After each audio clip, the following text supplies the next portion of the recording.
Hey everyone, this is Louis7 and I am streaming the Lord of the Rings online. I will be doing some Moria instances with my kinship on Anor. I think we are going to start with Fil Gashan, but I will be tanking on my Beorning.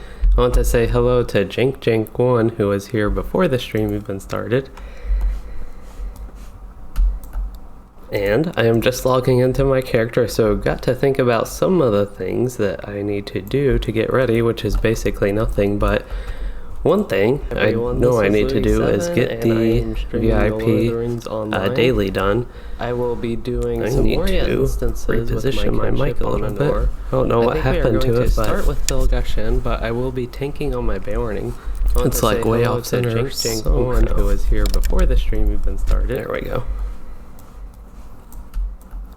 And I am just logging into my character, should be doing more instances, and it sounds like I am echoing. Always forget I have to mute the playback on the YouTube, but then always forget about that. And hopefully my audio setup works this time. I know I had trouble last time on, I think, Wednesday. Or no, it was Friday when we did Tower of Orthanc, getting the audio on Discord. That was not wanting to behave, so hopefully it works this time, but yeah, I got that all set up and ready, and I think we should be starting in about 10 minutes or so. Hey, crazy warlord. 777, always important to not forget the numbers.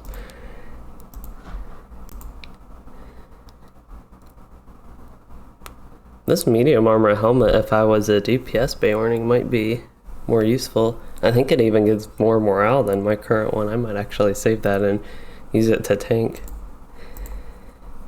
I think I have finished both of the Moria reputations. Let me see if I can find how to get to that and we can actually look. Oh, I still need a little bit with Iron Garrison Miners. I kind of remember that now.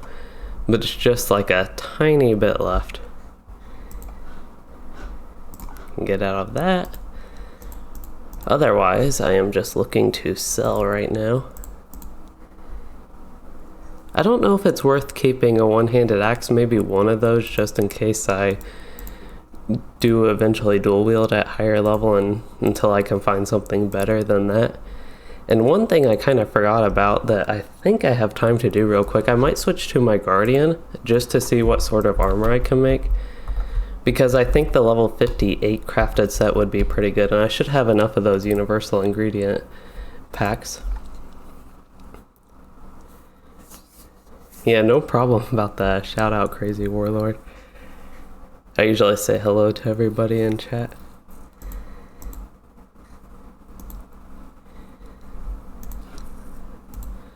So, just some unplanned things here as I get ready for the instances. And since I don't actually have too much to do on the Beorning, I need to do some traveling because I should have quests for the instance. I already have those, but I need to do some traveling to go to the camp to turn those in eventually. But it's not like something that takes forever. I just have to use my map home. And then another thing, I really have to wait for him to get level 58 to do much else, which I'll get level 58 just from naturally doing instances, but one thing I can do in the meantime is go on my Guardian, who has a very full inventory, very full of crafting things, and I believe the Metalsmith, let's see, it would be Supreme tier, and I have the Guild set, would probably be what I want. I can make the level 56 stuff, but, oh, that actually is tanking stats. I know I don't need physical mitigation on my Beorning, though. So I'd probably make one of the level 58 sets. Could go, I think, oh, it looks like both of these are like a mix of DPS and... So the first one here is DPS stats, and the second one has resistance and physical mastery, so it's kind of a mix. This one would be really good for my Beorning, actually get tactical mitigation and still get a little bit of DPS boost. I don't need physical mitigation, so I would basically craft every defensive piece, because these do look pretty good. So maybe I will get my Guardian set up to do that so I don't forget about it, and let me see how many universal ingredient packs I have. Oh, I actually have enough, so I can go ahead and craft these and get those ready for him. let's see, my kinship house has like all the crafting things in the universal things that I am looking for, and I can just use my regular milestone map home skill to go back here to Wildermore for when I eventually get to the questing on this character. But so you said, is LOTRO strictly on private servers now? It is actually still the official servers. As far as I know, there are no private servers for the game.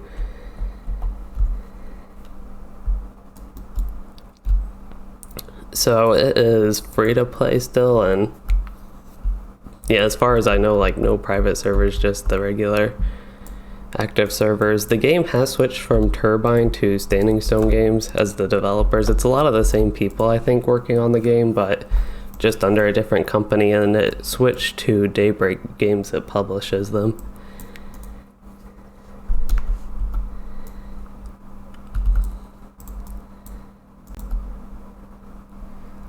Okay, so I still actually have 5 minutes. For some reason I thought it was a lot closer to 7 o'clock, or 7 o'clock my time. It's 8 o'clock server time is what it's going to be coming up on. But yeah, let me just make sure. I'll go in reverse order since I kind of know on the other ones. Do need to make sure I check universal ingredient packs. What's so nice about the universal ingredient packs is they are account bound, and the gear you craft with them is also account bound, so I can send it to my alts. And you have these ingredient crates that we have a pretty large kinship, so we were able to have like people put those there, and they are just very nice to pick up. The only thing is I'm not too big on resistance as a stat. It's something you can naturally get a lot of, but it's like not a particularly great stat to look for. So maybe the ones with resistance, I will just craft the DPS version to get a little bit of that. Hey Sauerkraut, he said, just wanted to say thanks for your early warding guide. It gave you a good basis to learn how to play the class. That's good. I'm glad that my guides are actually helpful. I'm starting to work on more guides. Oh, this one looks pretty good. It also gives on any damage 10% chance to receive effect plus 10%, if I can actually speak, 10% devastate magnitude. That's one thing. Once I get like talking during streams, my mouth gets really sticky for some reason. And what did I just make? I crafted a helmet, but I don't remember even looking at its stats. Okay, that was that one. I am going to go ahead and send these since my inventory is already full. Very messy inventory on this character, but it's because she crafts and been busy getting her ready for Wildermore. But I can craft the last 3 pieces of this set. And the only other thing I might need is a cloak. I didn't really think of that, and jewelry. I'm not sure what the crafted jewelry looks like. Seeing a lot of new people in this stream is kind of nice. But yeah, Crazy Warlord, they are still releasing content. Keep getting distracted from what I'm actually like trying to do with the crafting here. Ooh, the finesse on this one could be useful, but this is also the really useful tanking stats. Yeah, I'm not seeing too much finesse on the gear. That would be like my only complaint. Like, I would rather finesse than critical rating, at least for my tanking Beorning, because hitting in the first place is important to get aggro. I wonder what this armor, if it looks like the standard heavy armor set for Moria or what. So I am just going to double check that there's nothing else I can craft. Beornings don't use shields, none of the Runekeeper stuff. Ooh, tools. I think my Beorning is an explorer. I could make one of these. I have the universal ingredient packs for it. They're minimum level 55, so I probably don't have it. I will go ahead and make those actually. And that is guild, so it's not like a consumed recipe. But I do need to get switching to my Beorning, so I actually do this on time. And I'm going to try to get to chat as well. Just busy trying to get ready in time. Okay, so while I switch characters, I'm going to look back at chat because there's a lot going on. So, hey Kurd, however you say the rest of your name. Kurdahi, something like that. But you said the wording guide was amazing. Again, that's good to know. I like the feedback. Yeah, as Sauerkraut said, the lore of LOTRO is really great, and it is a fun MMO. I didn't actually start playing LOTRO because of the lore, and like with the Lord of the Rings. But as far as what is in the game with that, the world building and all the lore surrounding that, I really do enjoy it. And then, hey Jeremiah B, you said you really appreciate the lore master guides I made. You just started playing and they've been a huge help. And you hope I make some updated guides down the road too. That would be awesome. Yeah, I do plan to start making updated guides, as I might have mentioned. I don't know what is going on with... Maybe it's just my YouTube player that makes everything look all weird on the playback. Oh, it looks like I got in just in time. I'm not high enough level for all that sweet armor I crafted, but I do want to look at it. Oh, I should probably also join the Discord audio. And for anybody new, the way the Discord works is you all don't hear it, but it's just like my kin talking, and I do occasionally like talk to them. It's just push to talk, but unfortunately you all probably can't tell like right away who I'm talking to, but usually I just talk to the stream and will occasionally pitch in with the kin chat. But yeah, about the guides, I have 2 upcoming for the Runekeeper. I will have 1 tomorrow.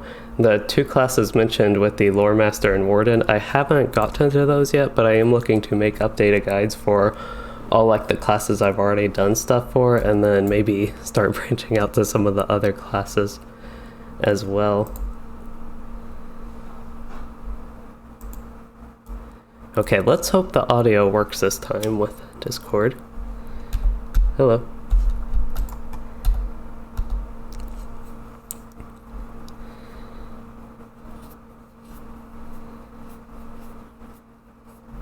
But yeah, tomorrow is actually going to be like a brand new thing I'm trying as far as guides go. I think it should be helpful with the Runekeeper.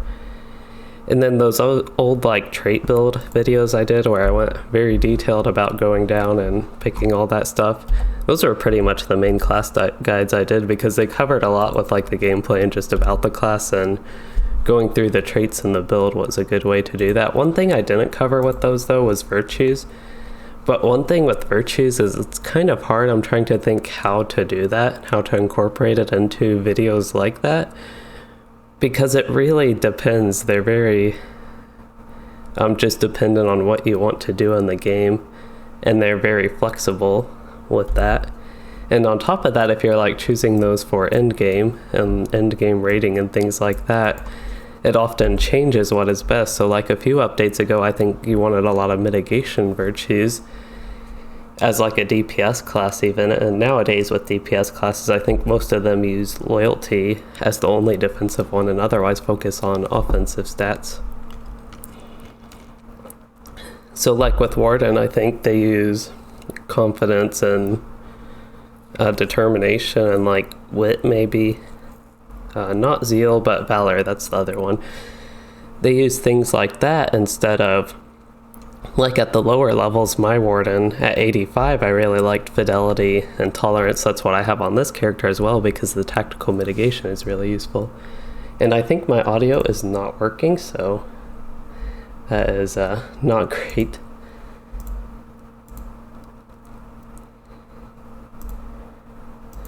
So I'm going to just check one setting, otherwise I can fix this pretty quickly, but I'm going to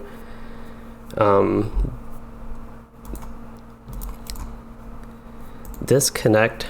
Wonder miracle of miracles that any been grouping from the group. Oh. Don't push it. I think my output, so on Discord my output automatically switched when I turned my headphones off. I'm gonna let them know I have audio issues again. Yet again, that I can't drink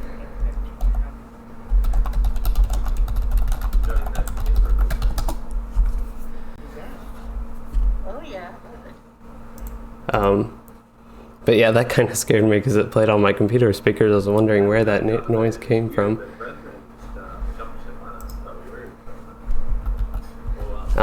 Anyway, I'll go ahead and go ahead and try to get connected here. In Lantris Ring, you asked how much money will you have to spend to get all the expansions in order to reach max level. Honestly, quite a bit of money, except... Oh.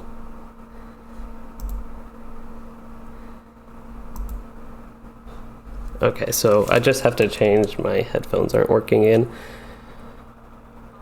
I just have to change one setting, and the only problem with this is I won't be able to hear the in-game audio, but that's okay. I've kind of gotten used to that.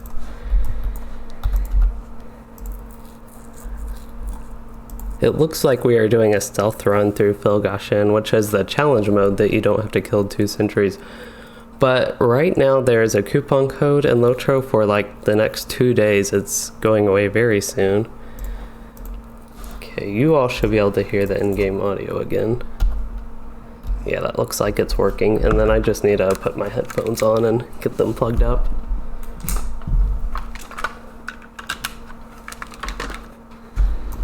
But right now there's a coupon code that's called LOTRO Free Quest. It's all caps lock and all one word.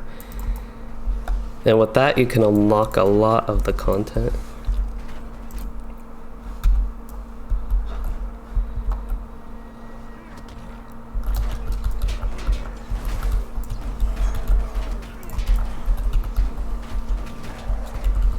But not quite all of it. I think as somebody mentioned, Sauerkraut mentioned, you will get most of the content free with that, and then you can buy some of the other expansions again for the next 2 days, so kind of limited time left with that for 99 LOTRO points, and that's roughly equivalent to $1.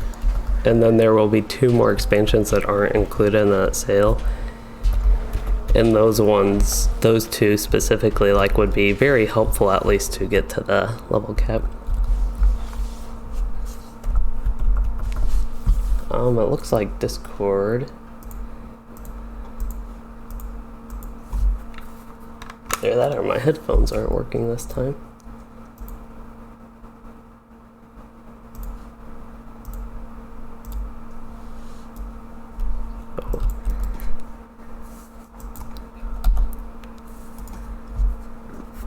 Yes. Finally. Okay. I can finally hear on Discord. That took forever. Sorry again for the audio issues, everybody. This happened last Friday, so I will try to actually get that fixed before the next stream. I was hoping it was like a one-time thing, but the problem was my headphones were making like a constant staticky noise. And yeah, it was very annoying. Okay, so with this uniform that I used, because I totally look like an orc, you can just run past the mobs, and that's the challenge mode in this. I think you can't quite get all of the quests done going this way, at least as far as I know of. So we might, I don't know if we will do a regular run.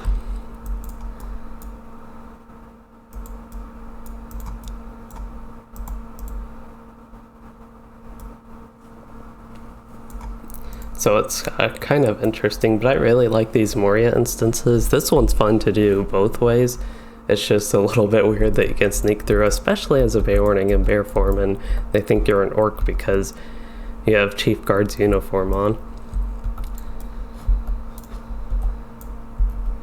So now I think a few orcs are there. They come down and then we get to fight people finally.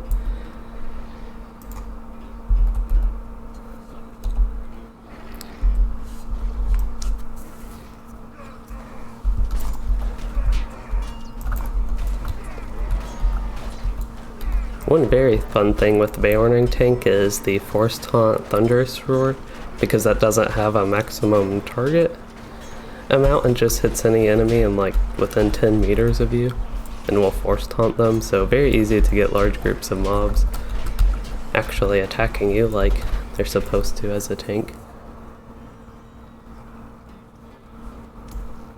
It looks like Sauerkraut covered a lot of... Oh no, the hunter died.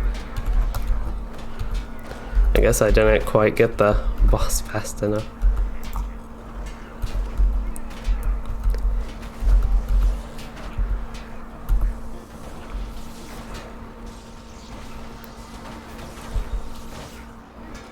But yeah, the 4 expansions and all like the quest pack up to that will go to 95.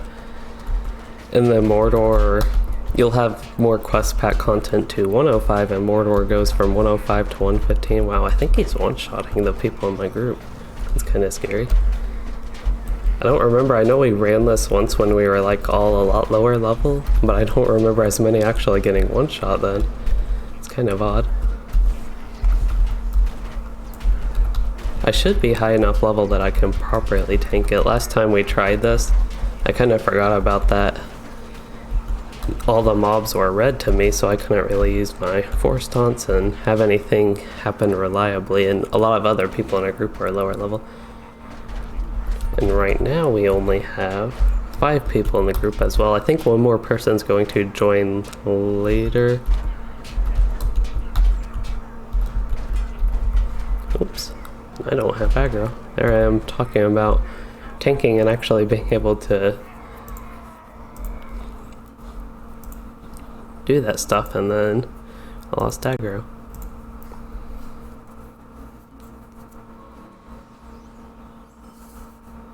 So Kurd, you just started, and you are a level 46 warden at Ingmar. I know actually a lot of people don't really like Ingmar too much. I personally like that zone.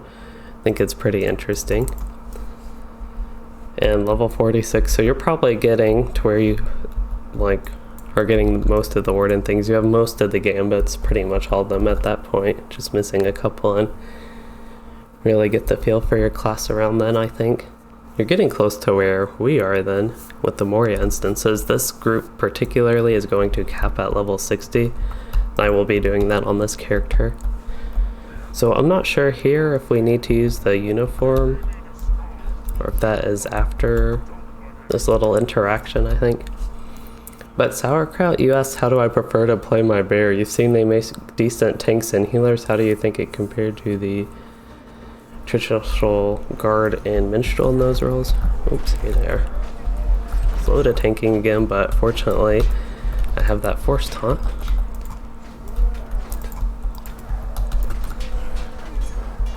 Oh no, dead. I wonder if I missed something with tanking again. I feel like these people just keep running away, these orcs. Or rather.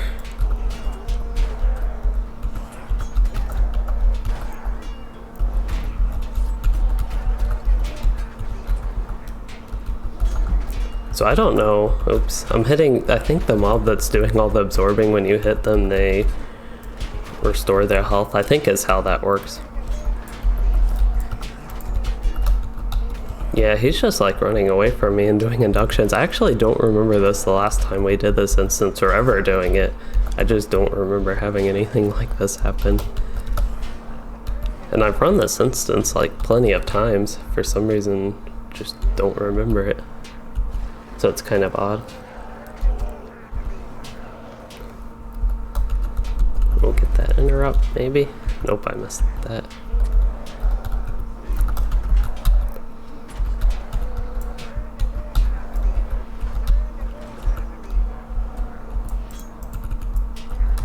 Okay, it looks like I am at the point where Chrome is using up too much CPU. It randomly decides to do that after a while. Just like totally bog down my CPU, particularly the YouTube page I have opened up. But anyway, to get to Sauerkraut with the bear, I really like tanking and healing on them as far as playing goes.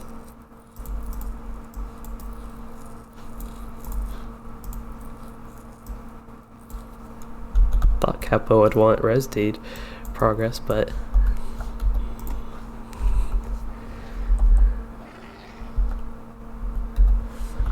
I was waiting for the minstrel to use his res like he, because I think the minstrel has one where you need to use a lot of your reses for the res deed. So now we need to use the lieutenant's uniform.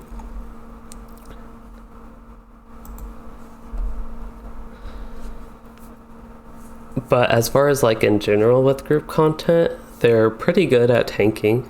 I think now they're maybe even better than Guardians at like level 130, because Guardians, well, I should take that back. With update 27.2, the tanks in general were updated, so maybe Guardians were improved, but at least before that, I think Captains were the best tank. I think they still are considered the best tank. Things are strange at level 130, but yeah, Captains are considered the best tank, and then I think after that there's Beorning, and then Guardian, maybe even equal, I'm not entirely sure.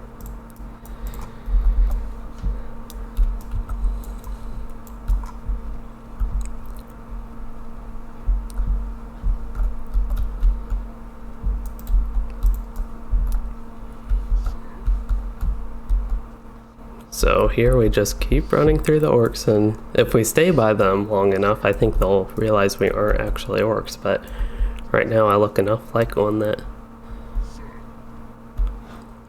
they just ignore us. They think, because I'm using a lieutenant's uniform, I guess that we're like their boss, but this is the boss room. So we just gotta go in here a little bit. But then to get to the healing, they're not bad at healing. I'm not sure that they're considered quite as good as minstrels. As far as I know, runekeepers have like the most healing output, but minstrels have like buffs and things like that that actually make them more worth it. The burglar is heading out for something out of this room for something.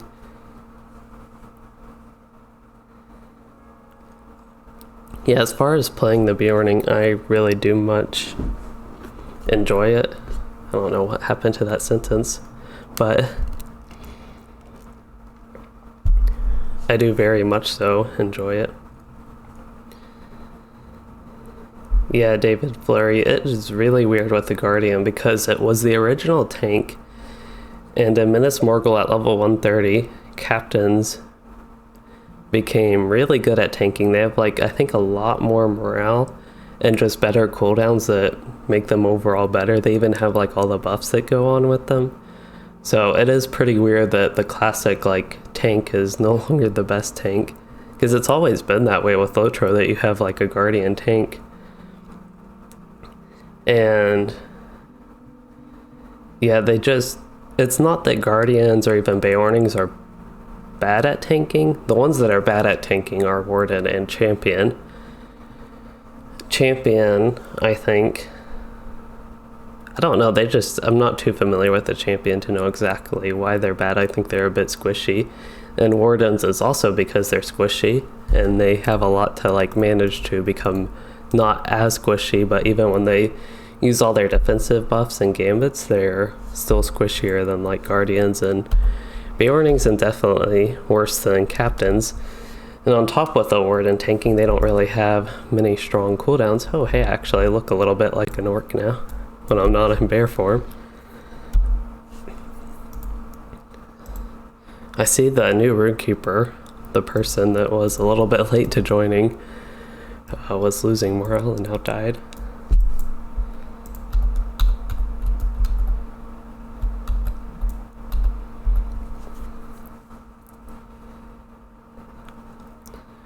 Yeah, the tank Warden, that's tough because I also like tanking on a Warden. One thing that they're really fun and good at is AoE tanking, at least, because they can like tank a bunch of mobs. And I know morale taps aren't as strong, but at lower levels at least you can use your morale taps and be really good at large target AoE tanking.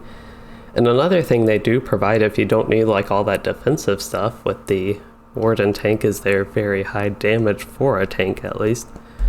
Not like it, I don't think as high as other DPSs would be. That'd be pretty crazy, but as far as tanking goes, they do offer good damage with it, at least.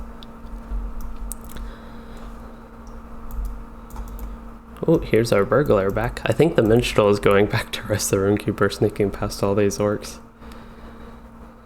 So David, you're leveling a lore master right now. You hope you won't find out it was a bad pick to find groups later on.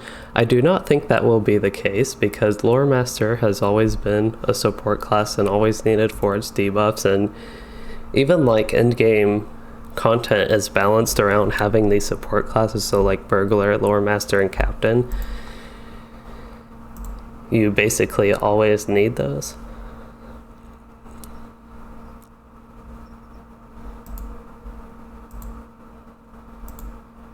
So I think we're trying to get the Runekeeper here, and the problem is she doesn't have a uniform. So this lieutenant's uniform will loot it off certain mobs in this instance, probably the lieutenant. And it looks like we're having trouble trying to sneak through this place. We just have to not kill the sentries. That's the challenge here that we're trying to do. And it looks like we have the sentry, so we'll kill the second one. I'm going to use my sacrifice skill. I'm going to be taking a lot of damage here. Use my defensive cooldowns. Wow, they're all doing inductions again. I wonder if their inductions are frontal AoEs. But now I'm stunned for a while.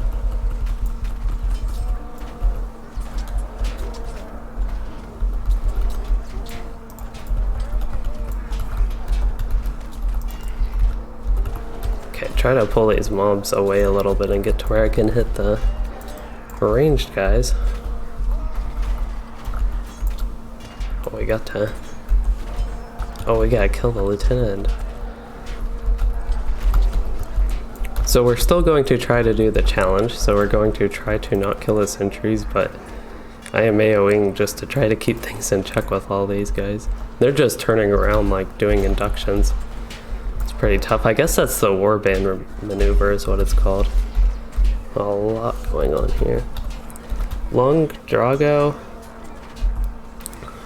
Blue champions. I don't think have ever been like particularly good. They can tank something, so like 3-man, 6-mans, easier content tier 1 stuff. They can even maybe off tank tier 1 type raids and easier stuff. But once you get like doing the harder content where you really need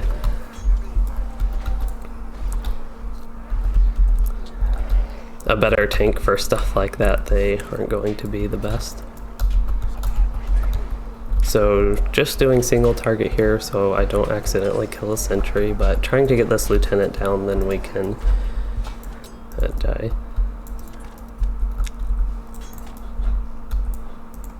Okay, we got the lieutenant, so just die now. Oh, that sounds like a bad idea. Okay, so I just gotta die, really. I'm gonna go to the boss room. I don't know. I think they can res us. This is something I don't really like doing, but I'm just letting them kill me. So the reason for anybody like just joining and paying attention here, the sentry here, we have a challenge to not kill more than 2 sentries, and we've already killed 1. So just to be extra safe, we aren't going to kill this one. I think you have to kill some at some point is another reason why. So now I'm just like sitting here taking forever for them to get me, and there we go. So I think we're going to have people come back and res. I'm not sure. Everybody else retreated, so I'll ask. Are you all able to res? Okay, nice. So I can be resurrected. I will just stay here. That's why I went to the boss room, so I would be like in a safe spot to res. And now that means I can talk without worry of like needing to walk at the same time and do this.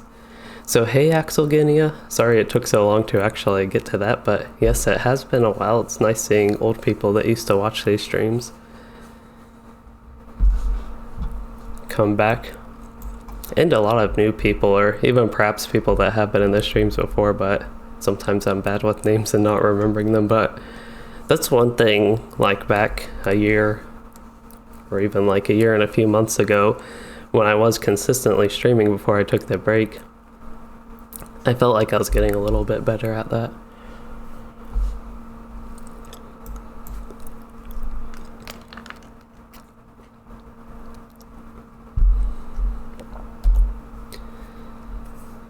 So I'm excited for that crafted armor, and just to look, the universal toolkit looks like I have one bought from the store. So I have like so many universal toolkits. It is one thing I consider worth spending my LOTRO points on. I guess you all can't see this, but opening the LOTRO store, I have 10,600 LOTRO points, so I don't really spend them on anything. I just get them, like the 500 every month you get from being VIP. But I usually only try to spend them when there's like a really good sell on something, and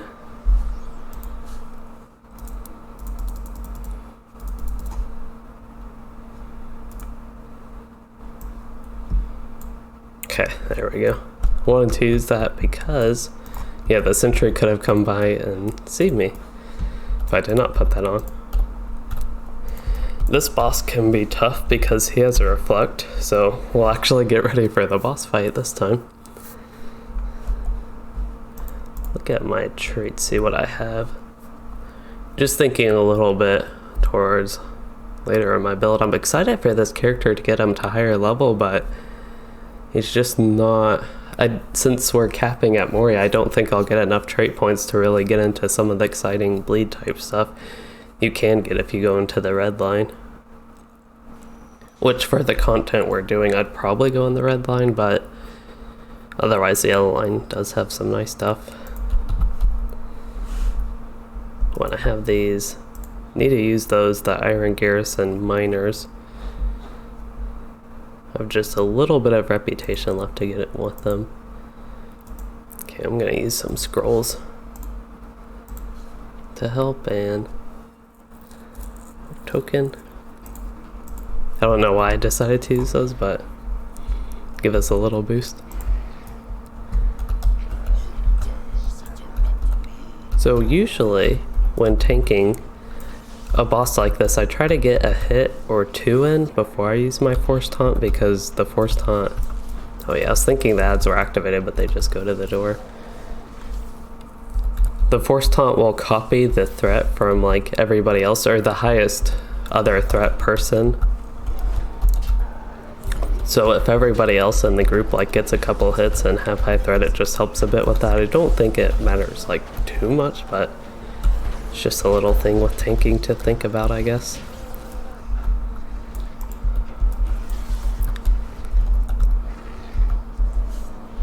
So I think this is when he reflects. Oh, he's not reflecting yet. Oh, there he goes. Now he's reflecting right when I decided to hit him. So I think it looks like that lasts 30 seconds, and just gotta not try to hit him. Does he only reflect melee damage? Yeah, only melee damage, so I could use like my force taunt if I needed to.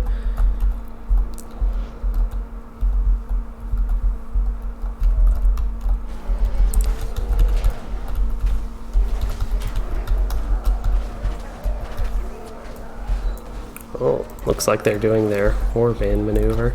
The lieutenants. Sounds like that's what's killing most people, the warband maneuvers. It's interruptible, but there's just a lot going on, especially when we have like a bunch of people in AoE and a lot of different things casting. So like earlier, I think we had some of the archers doing inductions and the lieutenants. Just hard to keep up with all that stuff.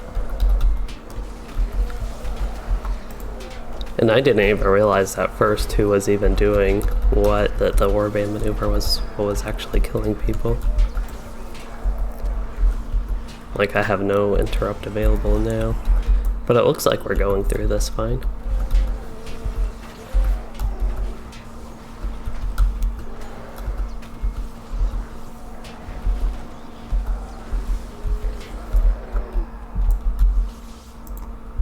I feel like this outfit isn't working too well. I'll go back to my usual one.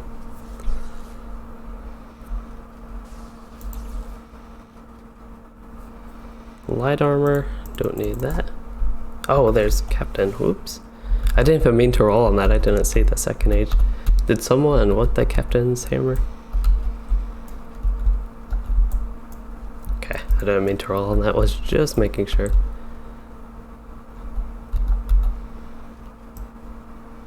Oh, want to keep the Beorning one. I actually have, yeah, I forgot I got this level 57. two-hander. I could have been working on that. Speaking of that, I should have the subscribers jug thing.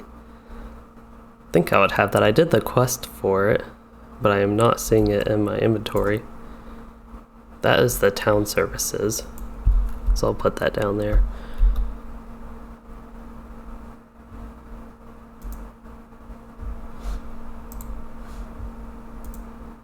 We had to use the lieutenant's uniform again, right? Okay.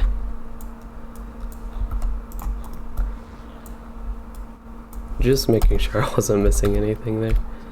It looks like I already had some in my inventory, but once I sorted my inventory, I had trouble finding that stuff. I don't know if I'm going the right way. Good thing you can just run through this and not aggro the orcs.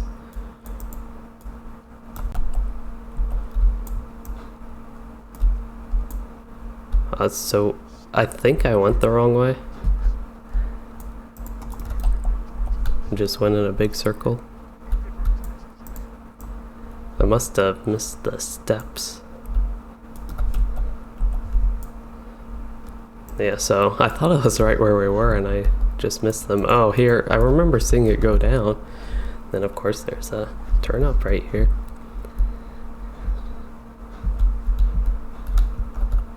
So I think here we can just run through them too. It's kind of crazy. But I think there's, this little axe thing that you can pick up for a deed. I already have it. But I think we have some new people in this group that can get it.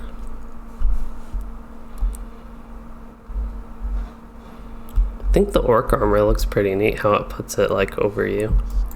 Of course in a Beorning you can't really see it in bear form. If I go into the boring man form, it just like puts it over your regular armor.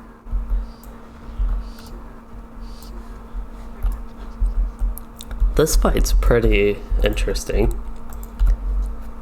So you have to lure the boss. He has a really nice sword. I would like that sword if it was in the game. I would very much so love to play a champion that dual wields something like that. I think having just weapons like that could make champions more interesting to me. Most of them have like thin little swords. That's kind of most of the things in LOTRO, like that's an axe, but like swords, thin little things like that, but longer of course. One thing I forgot to is to equip my new tools.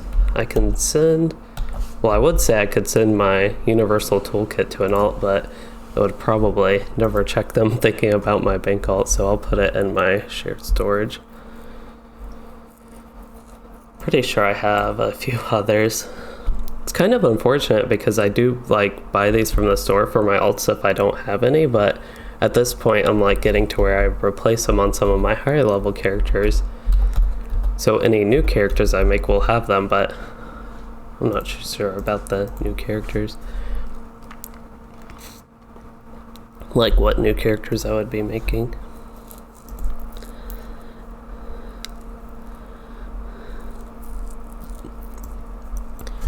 So yeah, this fight though, I think I started talking about a little bit, but as a tank, I have to aggro the boss of course, but I have to lure him into traps for us to deal damage to him, and we might have to do that a couple times. And then the next thing we have to do is kill the second ad. I think there's only 2 ads in this fight. But maybe there's another one. For some reason I'm thinking another one comes out, and we have to kill that by the boss, and that will give a damage over time to the boss. And that's the only way you can like damage him at that point. I don't remember if there's a third phase.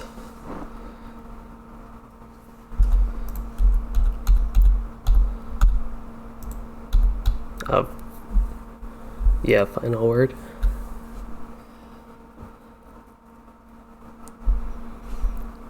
So that's the Runekeepers. it should be the same.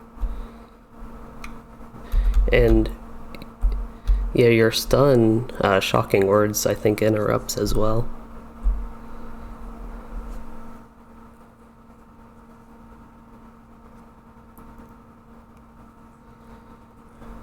So yeah, one of the runekeepers wondering how to get their interrupts because we have to interrupt one of the mobs at some point in this fight.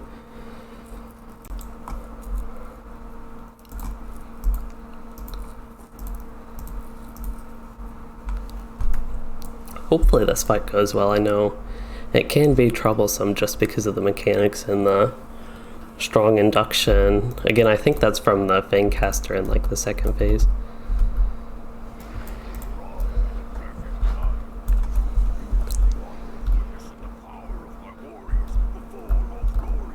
So if the Fangcaster stays here, I should be able to get him into a trap fairly early.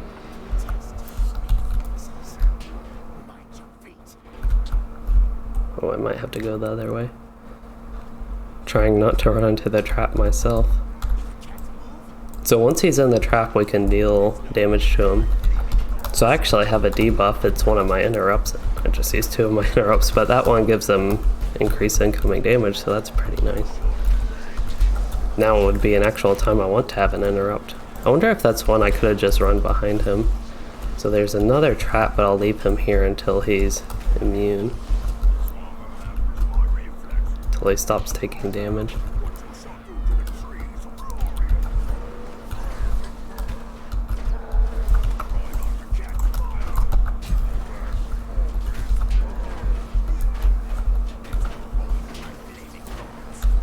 So we need to kill the Fire Fist and how the boss is absorbing all the damage. So we have to kill the Fire Fist and that will give him a debuff, Deadly Immolation, and he actually takes damage from that.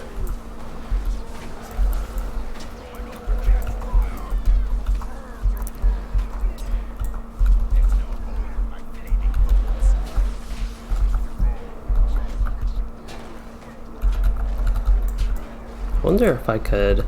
The Fangcaster stays ranged though, I think, even if I did force stun him.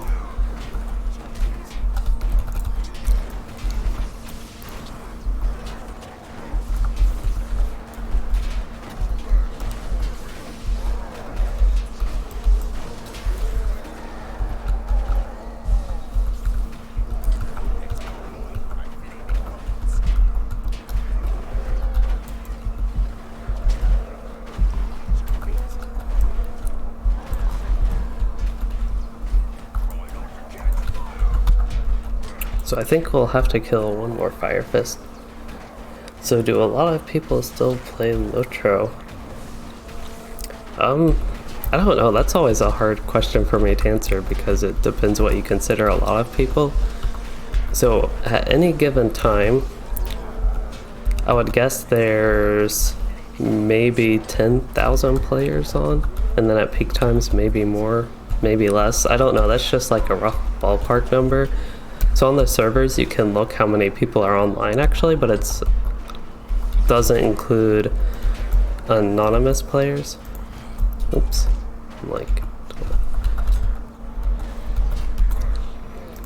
so our healer died, so I got to be extra careful here.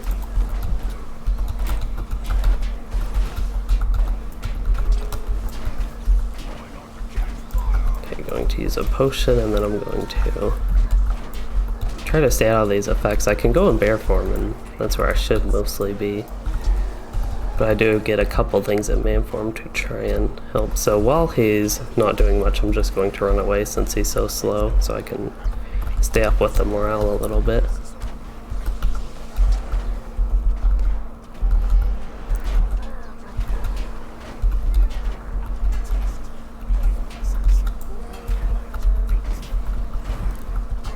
But to get back a little bit to the population in LOTRO, how many people play it.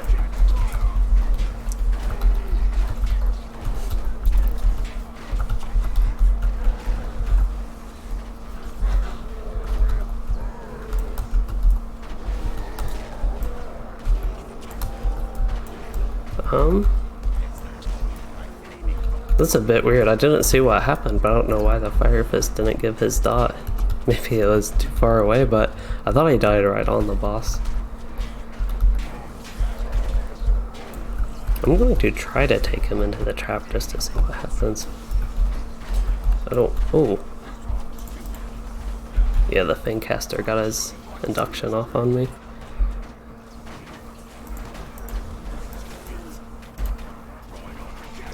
That was unfortunate. That thing just one-shot me, so that's what I kind of forgot about that. So hopefully they can do enough damage and kill the boss, because I think he's open to damage now. They just need a little bit of damage, but they also have to not die and not get one-shot by like the Fangcaster.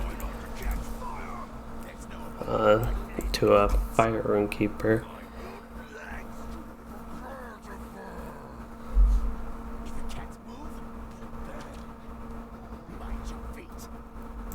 Okay, so going to retreat and have to run back. That was unfortunate because we were doing okay.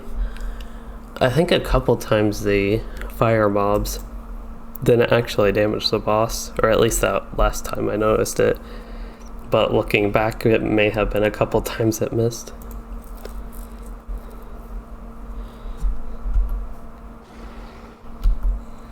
So I think I need to get my lieutenant's uniform back on before we get traveling, so the orcs don't notice. But to get back to the population finally, so like on Anor, this is one of the less popular servers because it's a legendary server and just not many people play these anymore. But this one, it shows 179 players on, but that again doesn't include anonymous players, which could be a decent amount of people. Like if you just randomly go around Bree or something and try to inspect people, you could get an idea of how many are anonymous just from that. But that isn't even like a good sample size or anything.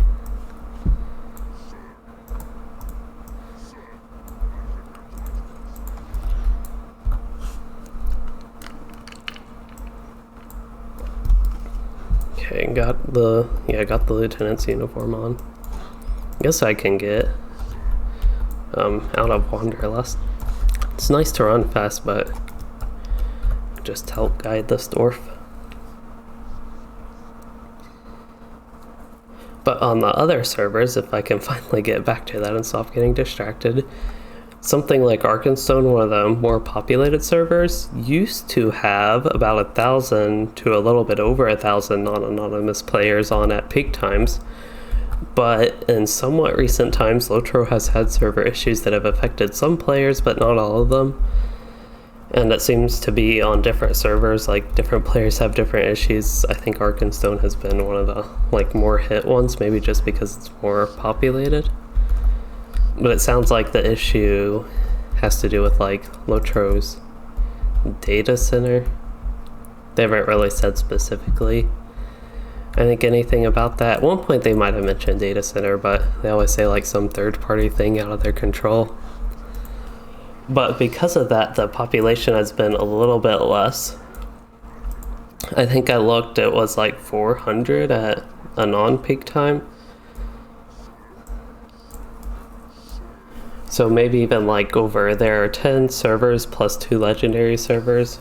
And this is by far the more populated legendary server.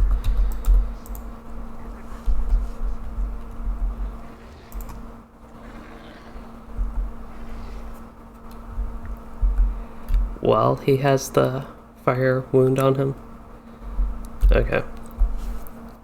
So I have to try to lure him into a trap while he has the wound. I think we tried it without him having the wound. And that didn't work, like to open him up to damage from us, but maybe while he had the wound. So we're just doing our buff scrolls and that type of stuff. I think also the minstrel died in the middle of the fight and the Do Not Falls.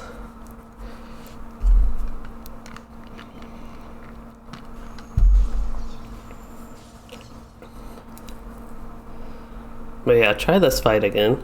It's a fun fight, and being a little bit low level and like with less experienced players, I think it actually makes it more interesting. It makes it more challenging as well. I don't know, like viewers in general, if they like it when we die a lot in raids, because I know that happened like in Shadows of Ingmar, like way back 2 years ago. Did we do a ready check? Did you say we were ready? Oops. Okay, going. Okay, so try to get my AoE force taunt just to start this off and make sure I have aggro on everything. Because I know like the 2 ads like to run away. I think I missed one. Oh, the Fire Fist didn't even activate. Maybe that's why I thought I'd another one.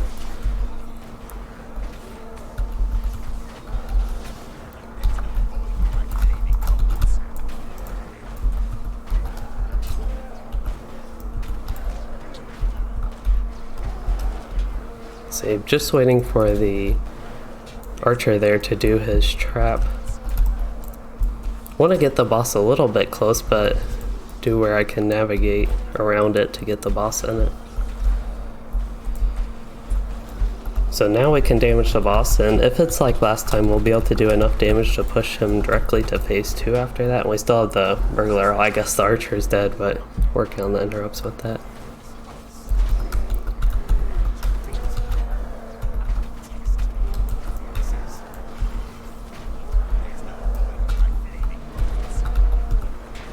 Deflected something. Okay, he's on the 2nd phase now, so... Oh, I don't have a taunt open for this guy. Hopefully I can do enough damage to get aggro on him. Looks like I will. My interrupt and otherwise focusing on the ad.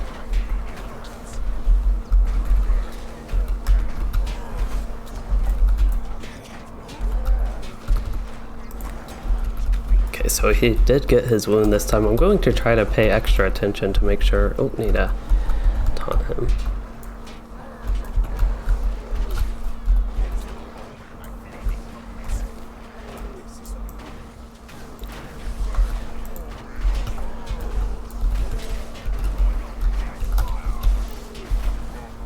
I'm taking quite a bit of damage. That time he got it as well. Maybe that one time I just wasn't paying attention, he was too far away. That is definitely possible. Oh, trap. I forgot about that part. Let's see if he runs this way fast enough.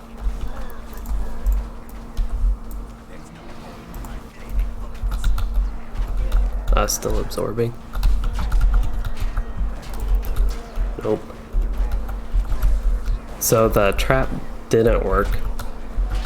I think we tested not quite that before, but we thought maybe when he had the wound from the Fire Fist, that maybe putting him in the trap would make him open to damage.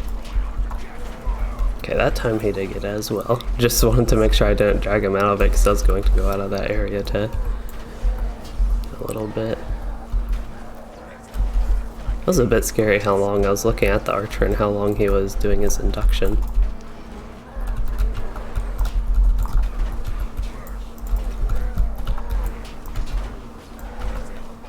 But yeah, I think hopefully we just need... Oh, somebody's removing my wounds for me.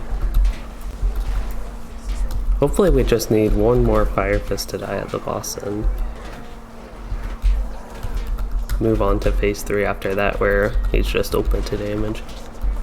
I like fights like this, just thinking about boss mechanics in games and in LOTRO. So a lot of things in games are like you have to move to a certain part and stuff like that. But fights like this are, I think, pretty interesting just because they're very unique in the type of things you have to do. Try to get this Fire Fist. You have to like kill the ad on top of the boss, and before that even like lure the boss into a trap.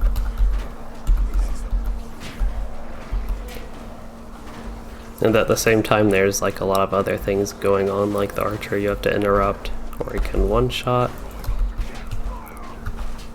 It did actually like 11,700 something like that damage to me, so it might not necessarily one-shot if I had like my better gear that I have for level 58 or like raid gear or something like that, but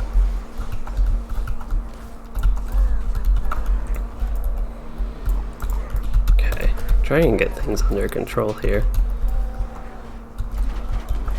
Oh, we need what? So he wasn't absorbing damage anymore, so I guess he was like partially open. But for some reason I thought the boss was just open and we were on the last phase, but now he's back to absorbing damage. So I just like totally missed that. Okay, so yeah, now he's going to green and we'll be...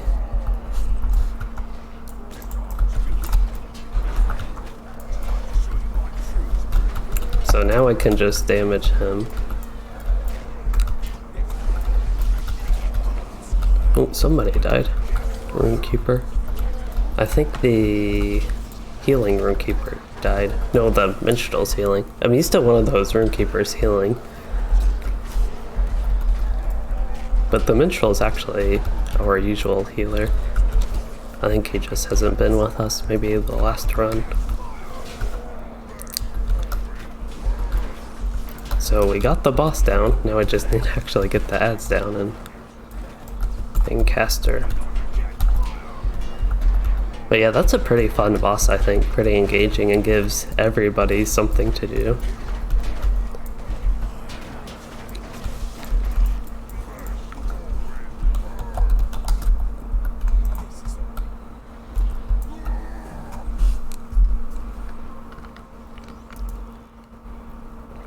Oh, I didn't realize this would be roll type stuff. General Talag's armor. If I was into housing, I would roll on that, but somebody else can have it. Oh, a quest. Collect the message from Mazog. Well, I collected that, but I need to know where to take it. It looks like to 21st Hall.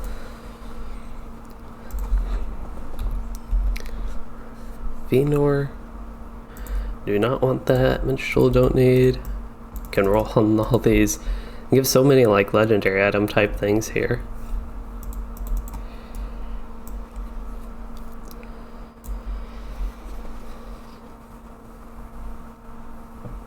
Hey Vojdan Andanov, you said you're thinking about getting the Beorning. You want to play a new class and your max character right now is level 51. Do you recommend it for solo leveling and DPS spec? So I personally think the DPS spec on the Beorning is like by far the least fun on it. I'm not a big fan of the DPS on it. Like, it's something you might enjoy, but in general it's very good for solo leveling. It goes through the landscape fast and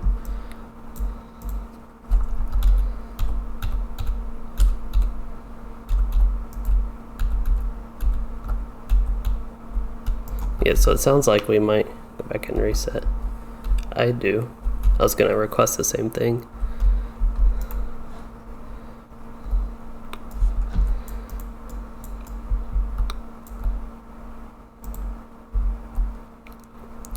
But yeah, I'm not sure if we're going to rerun this right away or what exactly is going on with that.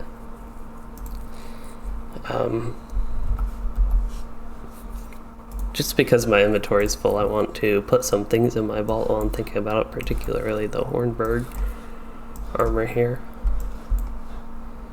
But yeah, I think we might go back and get a little bit of progress on the quests, which I have all those quests. There are a ton of instance quests here for Moria, so I still have to go back to Grand Stair. I have the ones in Fil Gashan here. I might even have some still in that other instance. Oh yeah, back to the Beorning. I kind of forgot about that. Oh, what are we doing now? Oh yeah, I already looted the boss. I really like tanking and healing on the Beorning. I like tanking the most, which is fortunate with this group that I get to be the tank. But it's good for solo leveling in that it can go through the landscape fast. It does a lot of damage at low levels. It's just by like very high level the damage kind of drops off, and to me it becomes more boring to play, unfortunately.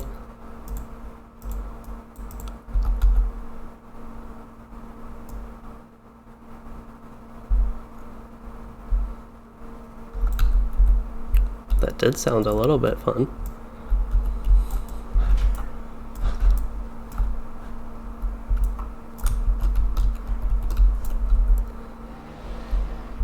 I guess I kind of forget the sentries just run away.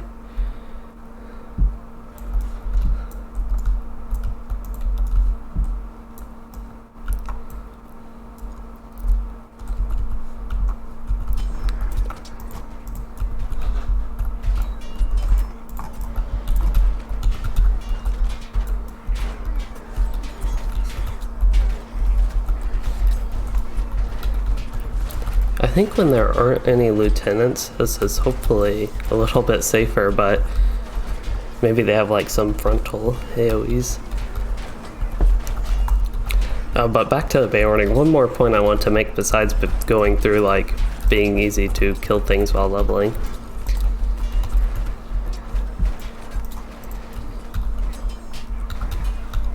They can solo some difficult content, so like if you ever run into any difficult landscape stuff like Angmar, for example, the Bloodwing quest where you have to kill elite drakes, and then there's like the elite master, just stuff like that, you can solo on them very easily. Even stuff like Garwin, you can solo. That might be like a little bit more difficult, and I don't know if that's something you would like enjoy or look for. And in class, as far as like solo leveling goes, if you want to run through that content, again, more specifically with the solo part of that.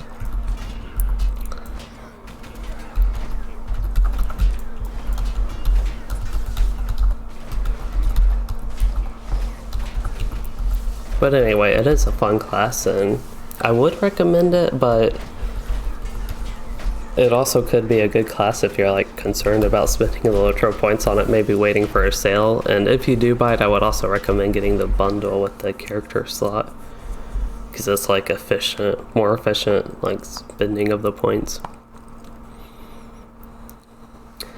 But you bought the Warden, it's way too complicated for beginners. Beorning is a lot easier than that. There are a couple like things with the Beorning that takes a bit to get used to, like switching between man and bear form is the main thing. And you might see here I'm mainly in bear form as a tank. As a DPS, you're going to probably switch and stay in man form and only switch to bear form for a few skills, and that's the main reason I don't like DPS on it. You're in man form the whole time because it's like your strongest skills.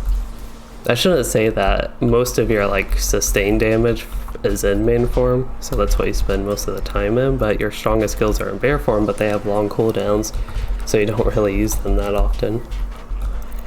Otherwise, bear form is relatively weak. But overall, I think it's easier to play. The most difficult's probably healing, in my opinion. I don't even think the healing's necessarily difficult to do on them. It just takes a bit getting used to.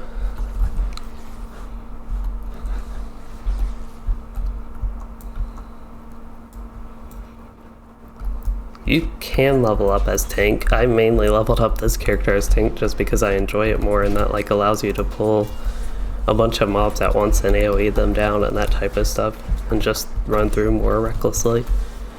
One of the main reasons I like tank is because of the skill claw swipe. I feel like that's a really well made ability. It has a short cooldown, it's something you can frequently use, it's an AoE, and it's like a bleed.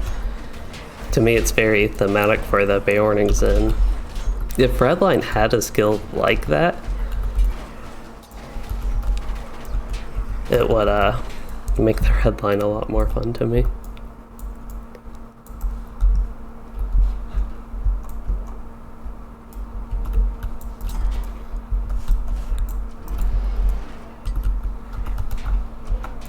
I didn't realize there was a lieutenant in there. I might not have opened it up and pulled him, but we can handle a few more. I think this is a very fun instance if you can handle it to pull a bunch of things at once. I don't know with my group that it would necessarily be the best idea, because you can start taking a lot of damage, and if you get like a bunch of lieutenants, all the warband maneuvers and the stuns, stuff associated with that.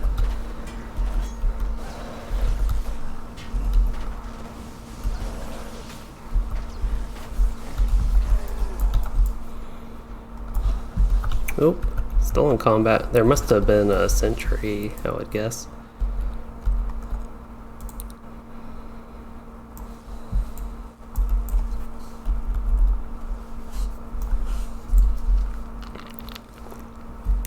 The main thing that's difficult in this instance to me is disabling the alarms, actually. Because I think the sentries do that, so if you don't get to them in time, a sentry will just go ahead and do that and you can't disable it anymore. But after a few runs, like I'm talking more usually with pugs that it's difficult, but after a few runs you can usually get that. And I think running like Moria instances a few times anyway is good, because there's a ton of deeds associated with them and just takes quite a few runs. Like I still have defeat orcs within Fil Gashan. I'm only at 53 out of 80. We've run this twice now. This time we're doing more of a full run, so probably going to get more on that. Go ahead and open these doors while there's not much going on here. There is a lieutenant in that one, but he is sleeping. No lieutenant in that one.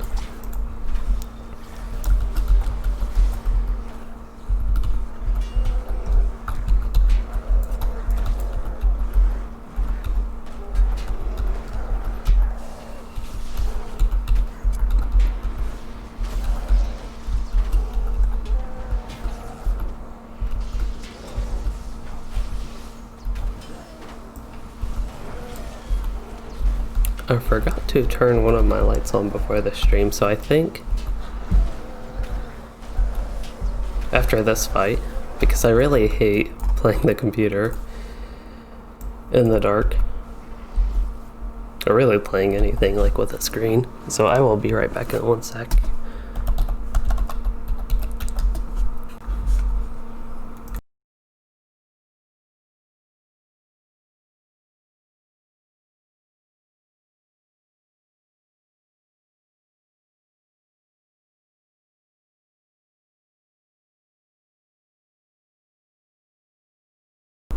Okay, now I can see. I guess I could technically see before, but I can see without it bothering my eyes as much.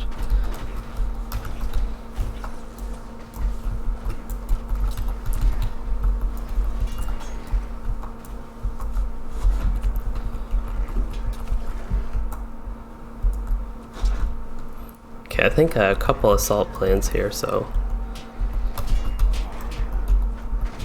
Oh, I'm already back. I just had to flip a light on. They were like waiting for me to AFK.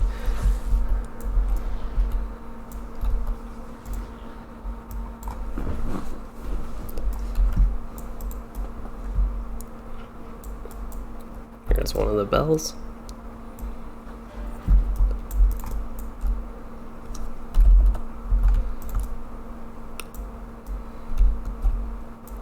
Oh, I don't think I looted these chests, so good time to go back because you get medallions of Moria from looting them yourself. Scored iron key. Oh, guess I don't need that. There's my medallion of Moria.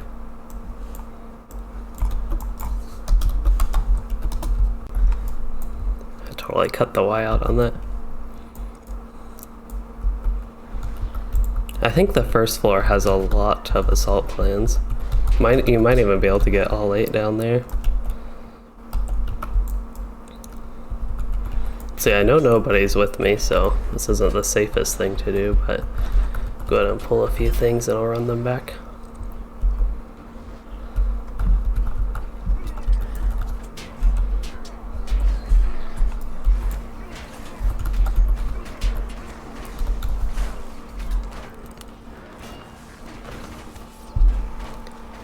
So I play on a mix of Anor and Arkenstone.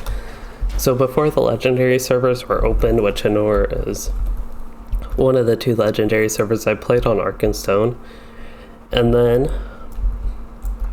a group of players that most of them, or a good chunk of them, came from Arkenstone and they started playing on Anor, and it was like my old kinship that played mainly during Rise of Isengard. So after that, they weren't doing as much in the kinship and just not as many people active with them. I think there are a lot on the first floor here.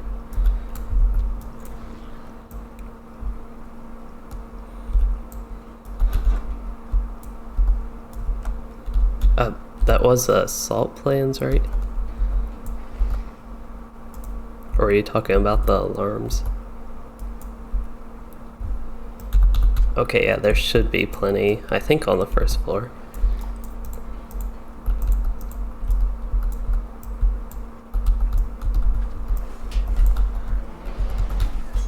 Yeah, I missed that the first 2 times on accident, even though I saw it both times.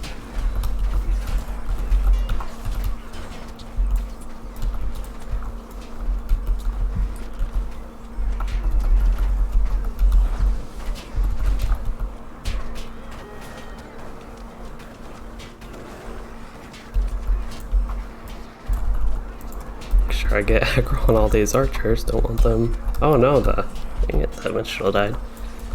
I could have put a sacrifice on him. I should have done that. Now I gotta try to survive this. Might be able to. I'll use my evade rating thing right now and save my other thing. Hey, that was the sentry that rang the bell that got all these. Normally, I am fine being blamed for getting people killed because usually it is my fault for pulling so many things. But that time it was actually the sentry that rang the bell, which I probably could have stopped anyway, so it probably did go back to my fault. Oh, but servers, I forgot about that. Right now I play on a mix of Anor and Arkenstone, and yes, this character is on Anor. My kinship here is on Anor. On Arkenstone, I really don't have too many people to play with anymore, to be honest, since all the old people I played with have switched to Anor, and I like playing with his kin. But all of my like old characters are on Arkenstone, of course.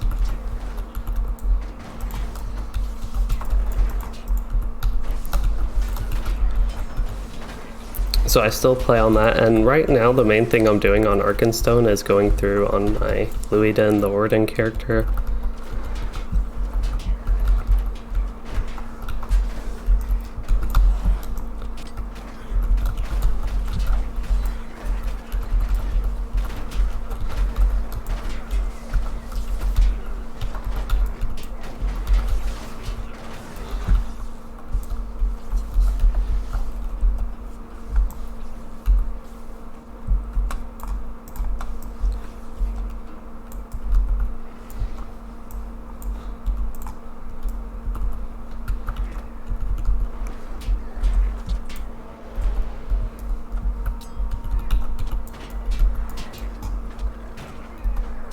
There really weren't many mobs in that hall. I thought there would be a lot more by the time I came out. Oh, there's a couple more, okay. I was like, I didn't think there were only 3. Maybe not like 10 of them, but a few more.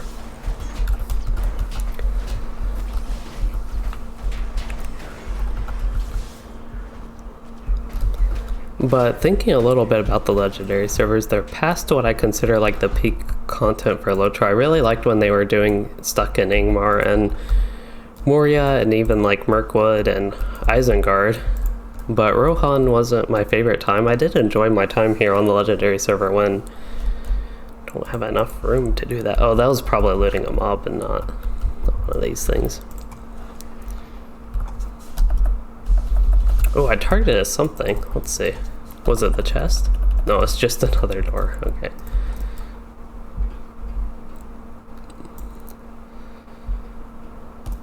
So there is one more bell. I'm going to try to get this real quick.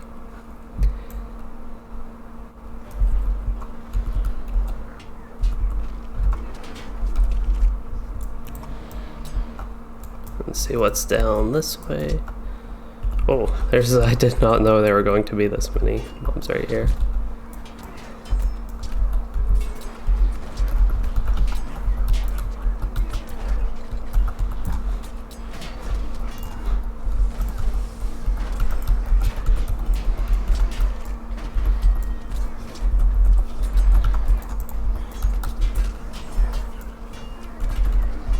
So this time I did pull this many, but I honestly did not mean to this time, but it's good to see what my group can handle.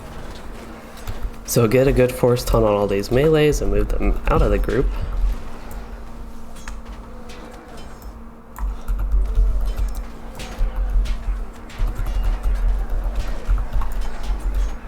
That time I also did get sacrifice up, which probably helped with the healer.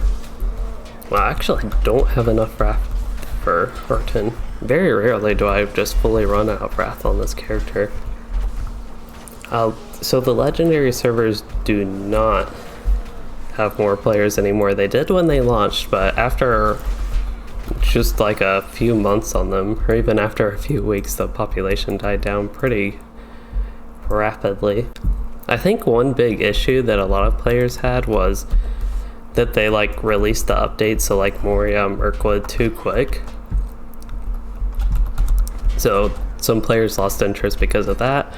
other players had kind of, I'd almost say, the wrong expectations for what the servers were, like thinking it was going back to classic LOTRO and rebalancing the low level content, because really all it does is set an artificial level cap and lock you to the lower level content. So right now we have a level 95 cap, so we can't like go to Gondor or anything like that.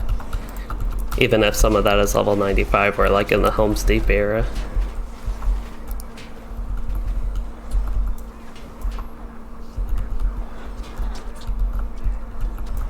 Oh, better get sacrifice on the minstrel again. Oh no.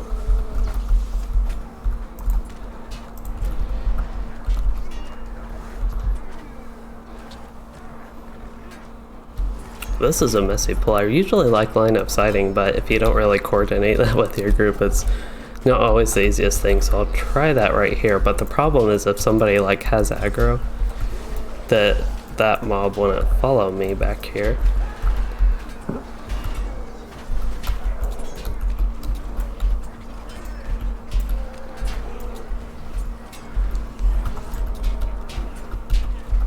Yeah, so I talked about this when we were doing the raid tower before. I think that trash fights aren't always my favorite thing, and I like bosses, but for some reason in the Moria instances and Ingmar instances, I just don't care as much about boss fights. I just like going through the instances and all the trash fights even.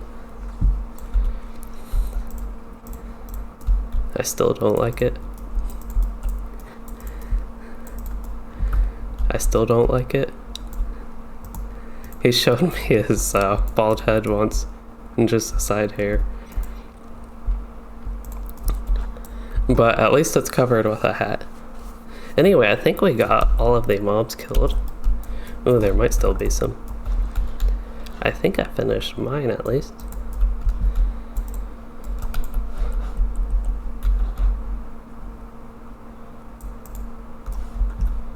Oh, I got 4 of those on this floor.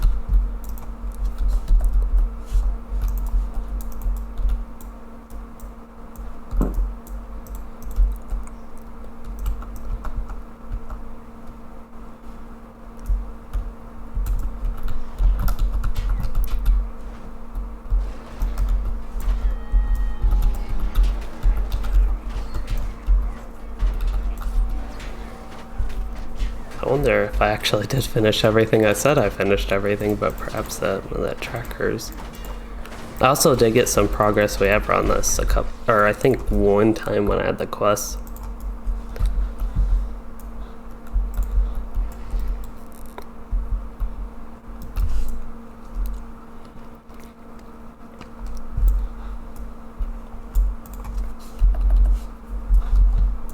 Oh, there is a shortcut up there?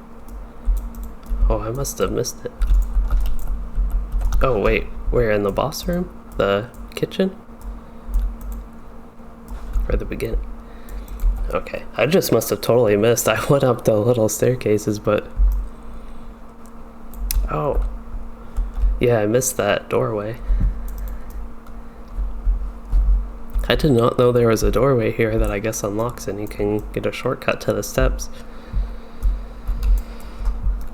That's pretty neat.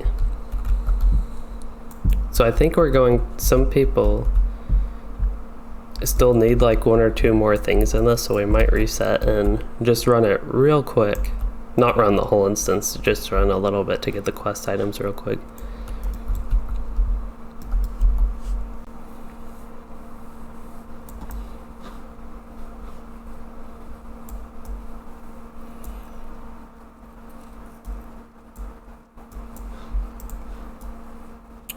Yeah, I need to get my inventory cleaned up, but I will do that once we get out of this. I will send my captain second age to my captain.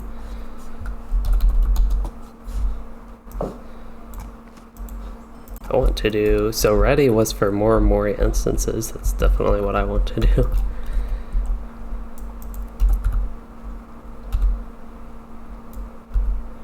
Oh no.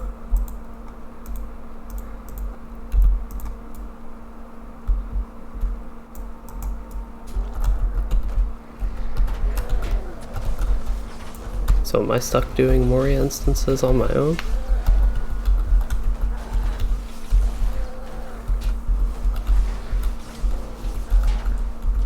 I think it sounds like a lot of people want to do epic battles, which is kind of surprising. A lot of people in my kinship like them.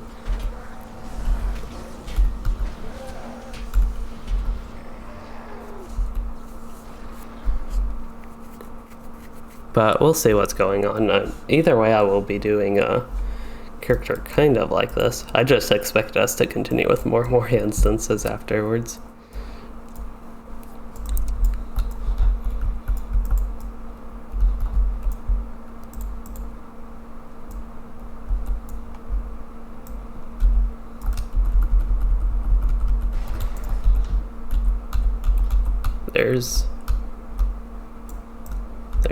Yep. Nope. Yep. I was telling them, there's a lieutenant here. Somebody need a lieutenant. I think he's coming.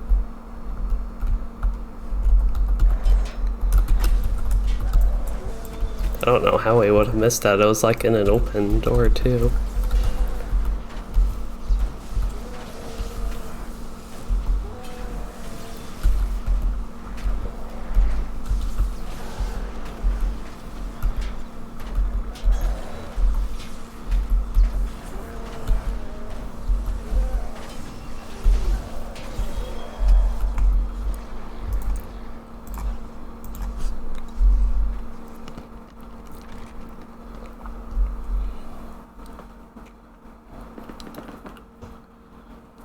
So it sounds like we're resetting this just to help somebody in the group get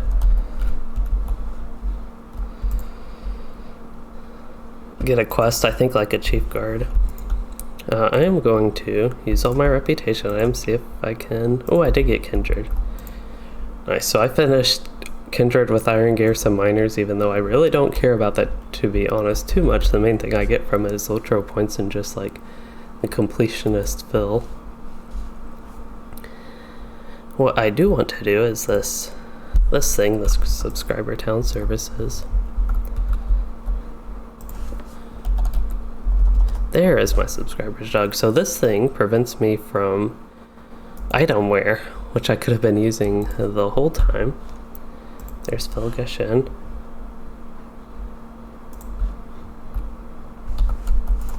So there we go. So like that time I died, or even just in regular combat, take item wear.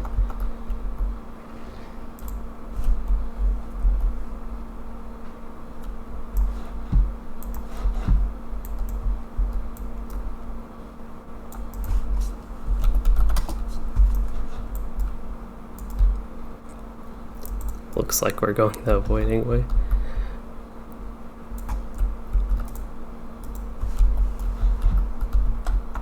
Oh, looks like somebody did activate him, but I'm way up here. Going to go ahead and use sacrifice on the minstrel. Get them off of the steps because that's very hard to fight on.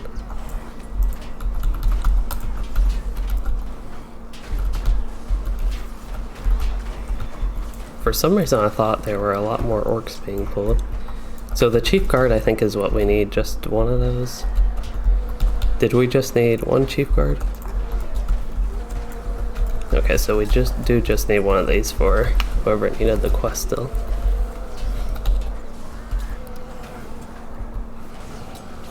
So you did buy the Beorning, so congratulations on your new class.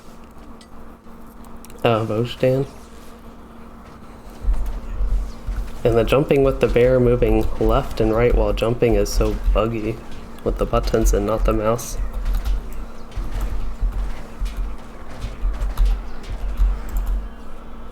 So if you're talking about like this, it's buggy.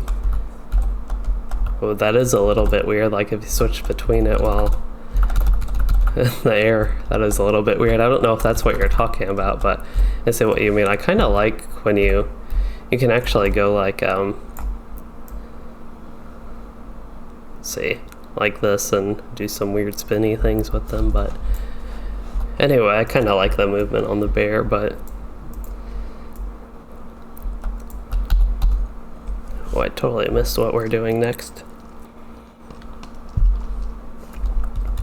So what were we doing next? Ooh, sounds like we're doing Helm's-Dyke Epic Battle. I guess that counts as more. What did I put in my title for this? Moria instances on Beorning tank.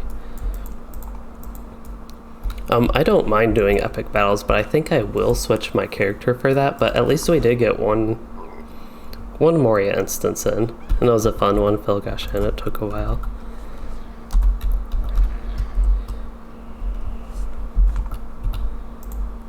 So I think earlier I wanted to do one on my captain, but I mainly wanted to do that, well, partially I wanted to do that to get gameplay, and I'm not sure about recording while I stream on that. It would be kind of convenient to do both at the same time, but I probably would not remember to even like start recording.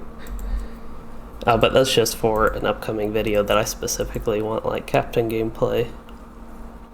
But I think, you know what, actually I will do captain. I do want to experiment and try that, might as well while we're doing epic battles. But with the captain, it's a good time to talk about the captain as well, especially like with the Beorning. So when I first joined this level progression group, I did it on my Beorning, but then I got to level 50 on my captain as well and did a few of the things on the captain just to kind of compare it to Beorning, because they can do the same things, DPS, tank, and heal, just in a little bit different way on each of them. Of course, like the DPS is about buffing your group's damage, the healing is a little bit passive and not as strong, and the tanking is more focused on like single target and having like a ton of morale. But at this level that doesn't really come into play as much. So that was an interesting experience, and one thing I'm trying to do is get my captain back to that group so I can start doing things with the group on him again. So I will be doing this one on my captain, and I do want to experiment trying to record again while streaming, see if that like impacts the performance or anything like that, just to see how that goes.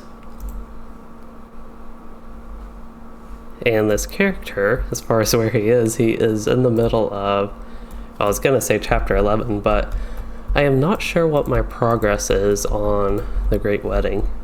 I don't remember if I did it on this character or not, basically.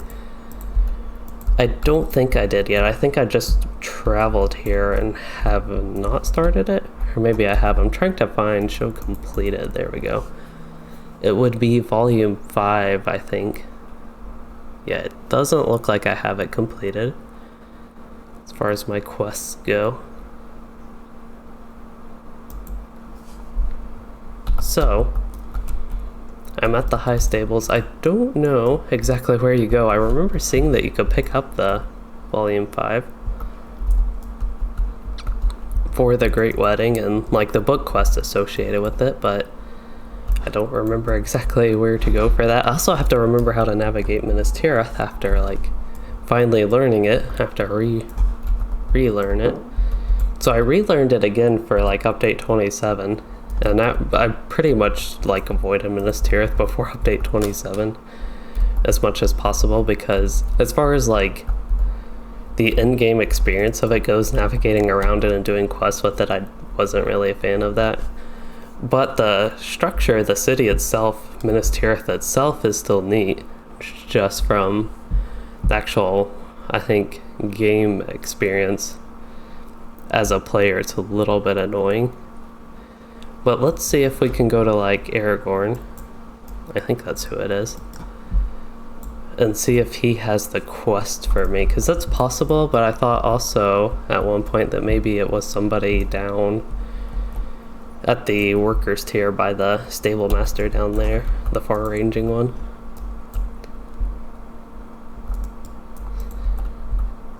But one thing that I kind of forgot about that I was talking about was the Beorning versus the captain. So with tanking on the captain, it's a lot slower and a lot less smooth and a lot harder to get AoE aggro. Single target, it's fine. But that was just one thing after playing the Beorning, it kind of annoyed me. So, there I go, hitting the microphone again. So, I guess just while waiting for the group and during our little bit of downtime here, I think we're doing the like 10-minute break that we usually do after about like an hour and a half into an instance. I will go ahead and get started with this. One thing I like about the update 27, the book quests, is how quick they can be if you're just like going through it quickly. The wedding itself does take a while, but that is okay. It would be kind of nice if you'd done it on at alt, if you could skip it. I think that's kind of true about a lot of things, but I talked about this in my update 27 review video, but just kind of to go over it again. As far as it like having the clash trait point, I don't feel like something like this should have a clash trait point to begin with, but as far as like this goes with that, just because it's a thing in LOTRO, it isn't too bad because it is quick, and that's kind of one reason, one of the motivators for me doing it on a character like this. It does give a little bit of XP. There we go. And right now I'm like really not paying attention to the story and what's going on. I have done it quite a few times, so I don't even know that I've done it quite a few times, but that might have been the wrong choice of words. Just done it a few times.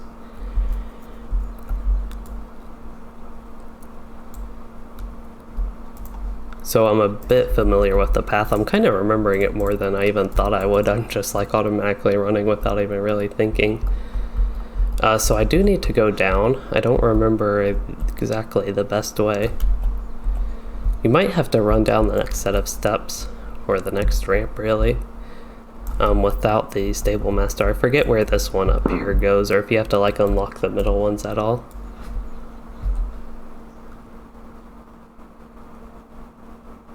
But we can investigate and see.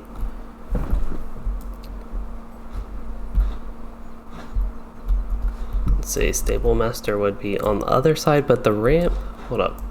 The quest is right here. I didn't even realize. I thought I had to go down one more.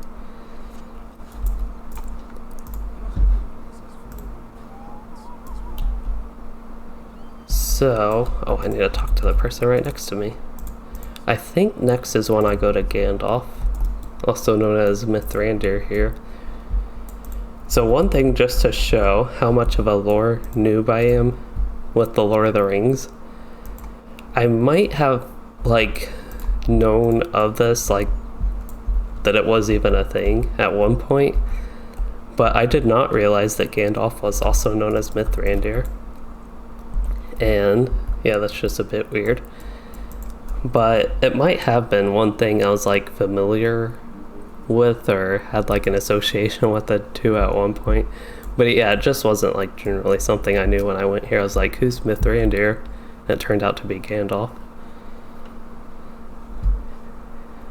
But I've talked about this even though I'm not, like I just don't know the Lord of the Rings lore that much.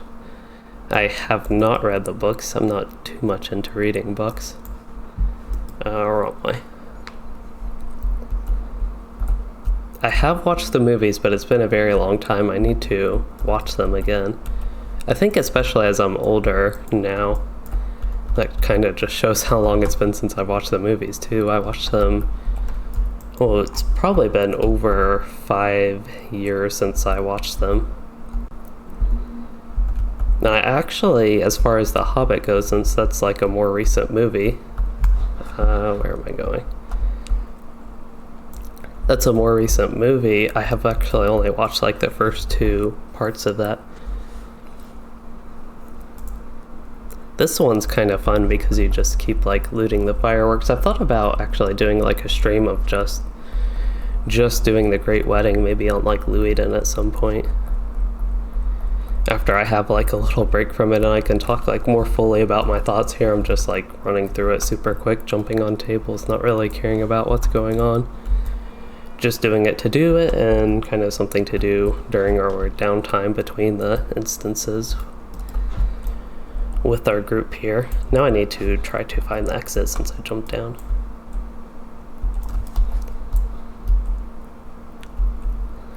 So I did the intro epic battle on this character. I actually did it earlier this afternoon, a little bit before the stream. So I actually did the epic battle and then had my snack, and then it was time to start.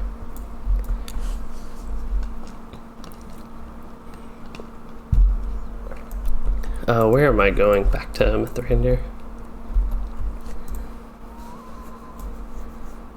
But yeah, I kind of just thought about this with the Lord of the Rings since I've been meaning to watch those movies. I'm not sure exactly how I would watch them. I guess I would either have to buy it or see if somebody I know owns it in a way I can watch it, but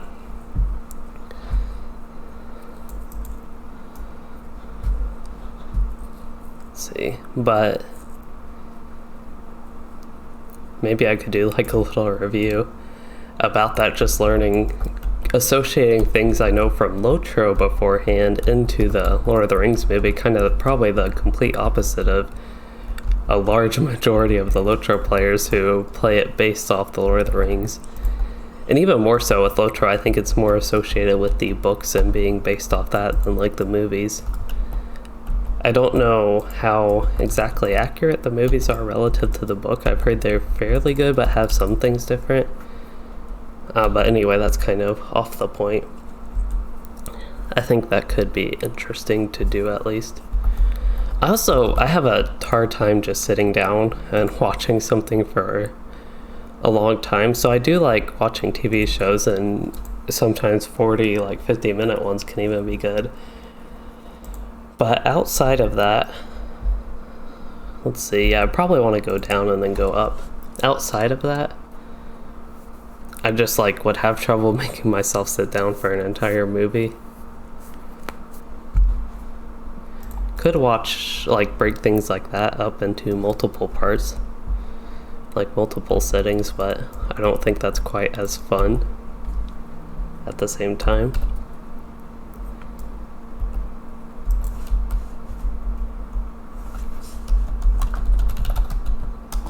Apparently I was promoted to officer. There we go. Wanted to make sure I wasn't forgotten again. Or I think last time I actually missed something. So last time I was on my Runekeeper on, and I think like Wednesday or something, they were doing epic battles. I was like in the group just waiting for an invite, and it never came. It turns out they started without me, but I don't think they realized that I was like there. Or I didn't realize that they wanted me to like say something after the initial part of waiting, so that was kind of funny, but it was okay.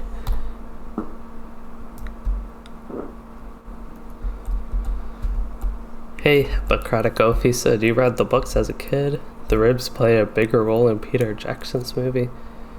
The ribs. I have no idea what the ribs are.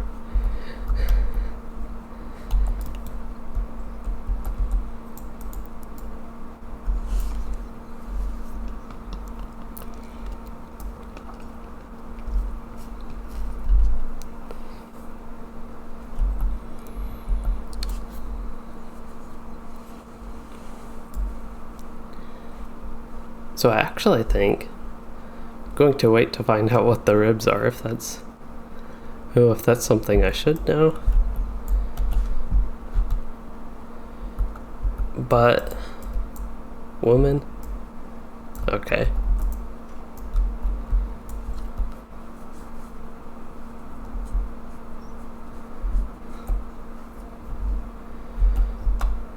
Oh yeah, this quest where you talk to him.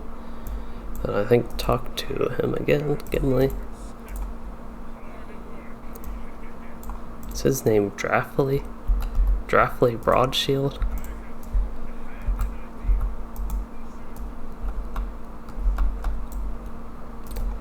I'm having a bit of like skipping, lagging when I jump.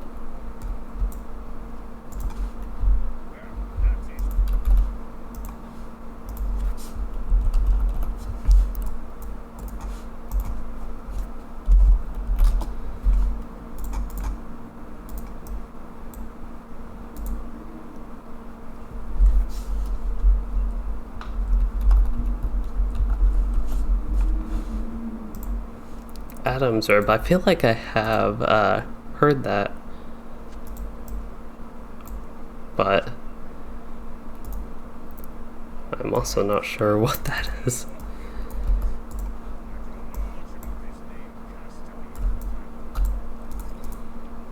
I'm already on chapter 4.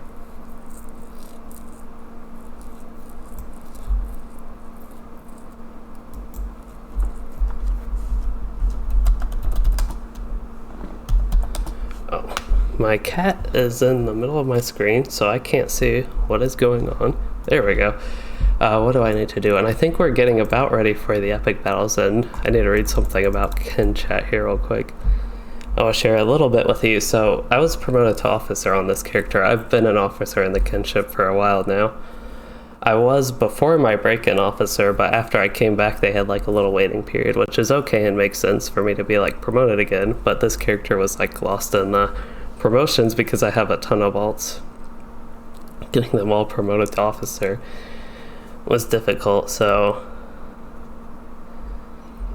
somebody mentioned that part of his plan was for everybody to be officers but him, because he's fine just being like a regular member.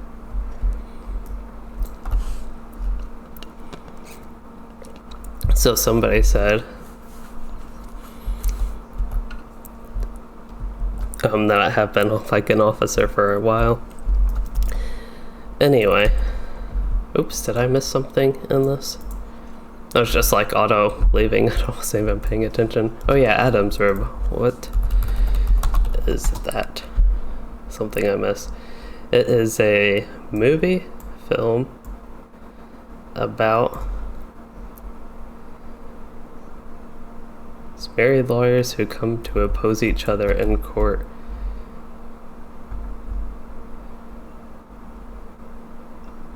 Sounds like, yeah, something like with equality and double standard.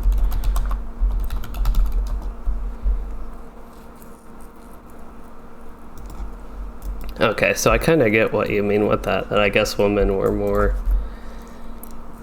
in the movie, like played a bigger part, I guess, in the movie and the films than the book.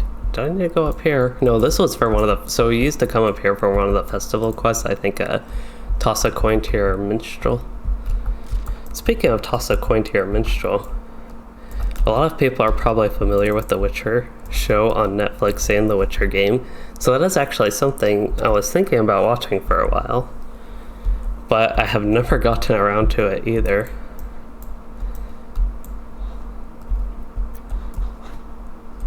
Do I need to go back to like the barkeep or something?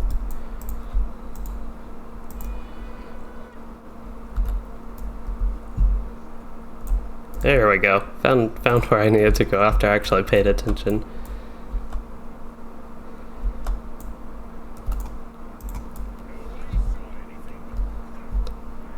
Okay, now I go back to Mithrandir in the 6th circle of Minas Tirith. That's one thing I will be interested in, Minas Morgul, what the actual like city looks like and what the navigation around it is, because that's just one concern with Minas anything. As far as LOTRO goes, like Minas Tirith, Minas Morgul seems like the evil version of that, or the Morgul, the Mordor version of that. I really don't know. Hopefully I'm saying that somewhat the right way, but anyway, going back to this, even in like a completely different area and setting,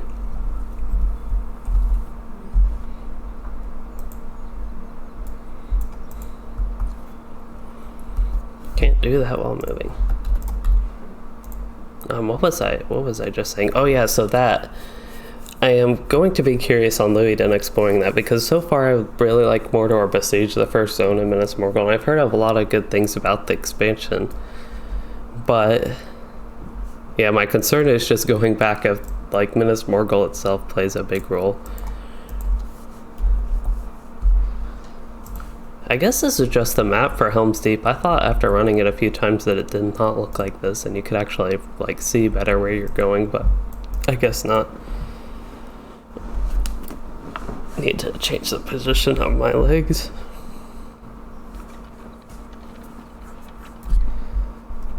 Okay, so now we're hitting your last message, Hippocratic Oath. That clarifies things a bit. So now you're saying God put Adam to sleep and stole one of his ribs and made Eve. So that's like where Adam's rib, and what you meant by the ribs being woman there.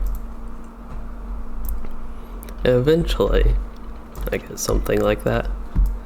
So this character, I am testing out Vanguard in epic battles. Early on, it seems pretty useless. Much less useful than the early on engineer, but we'll test it out on this character. I feel like Vanguard's a good one for captain. And the way I talked about needing like some captain gameplay, the main thing I am looking to do is play the blue line. Of course, epic battles aren't like the best thing to showcase gameplay, so I'm going to try to remember to record during the side missions. I really don't know what they're really supposed to be called.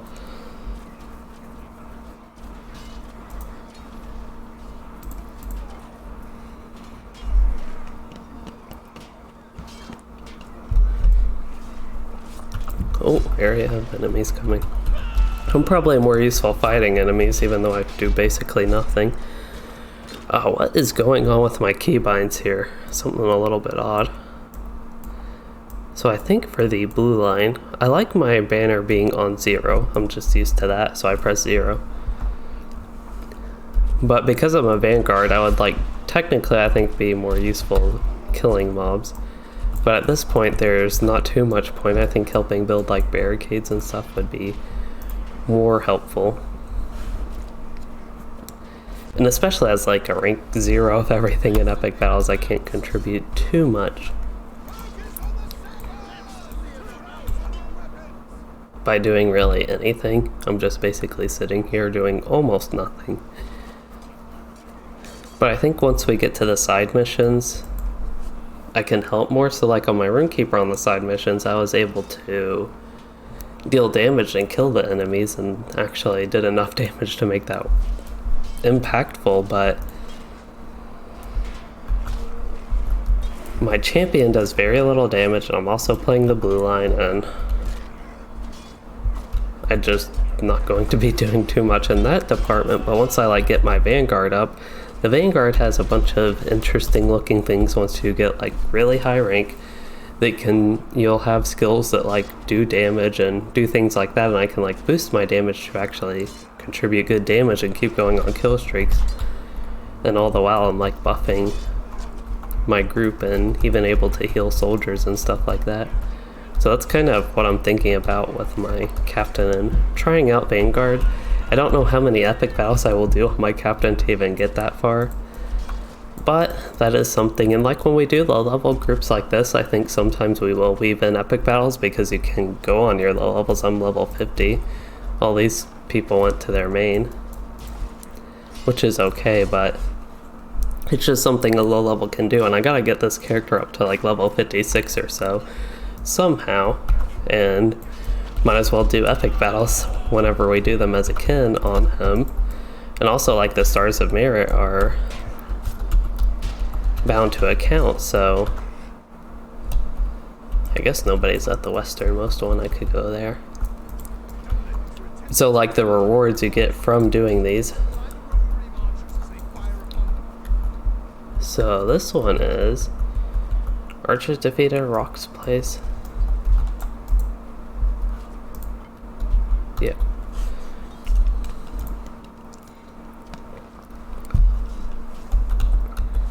Yeah, like every 30 seconds.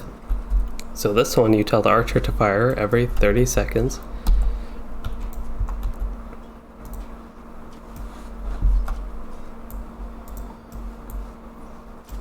He's ready to fire again, yet there's still a 5-second cooldown. I don't think he's actually ready.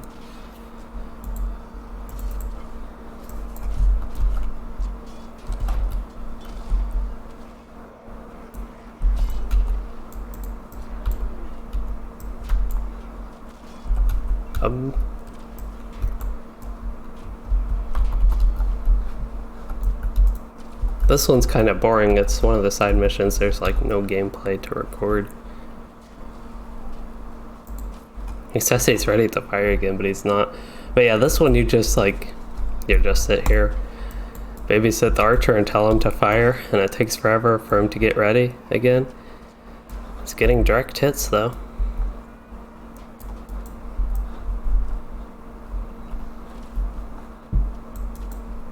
And we need to defeat like the Dunlending stone carriers, and we'll eventually do that, and we have like one person stationed at each one. Somebody's not at the easternmost one, but yeah, that's the way these go.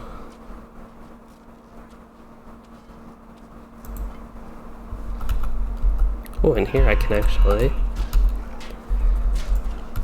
do something to defend him a little bit. I don't think I can douse these little crop looking bags.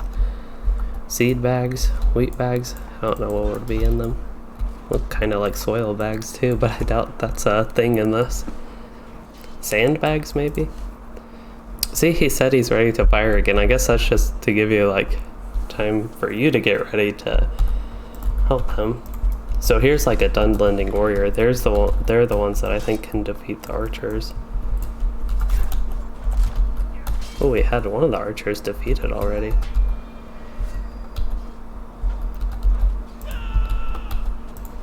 So like I can also heal the archer even. And somebody is either shooting him or me. Oh, maybe somebody was shooting the orc, but yeah, at least I can heal the archer even if I don't heal for that much. I don't think my fellowship heal, yeah, that won't hit him.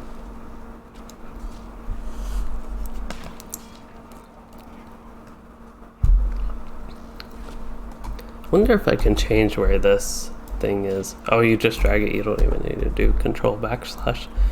So maybe I'll do it down here.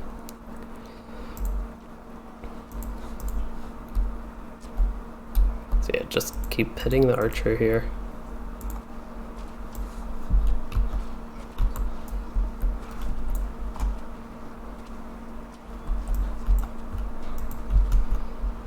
Keep healing him, and there's just not too much to this.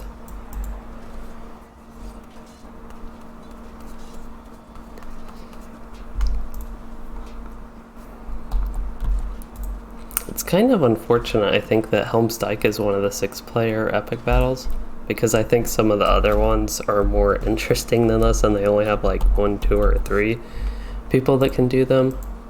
I don't really remember specifically, but I know the Deeping Wall is a somewhat... Oh, we failed that. That's not good.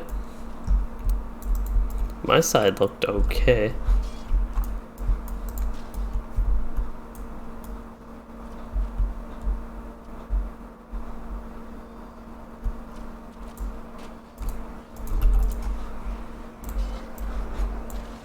Guess I can build these barricades.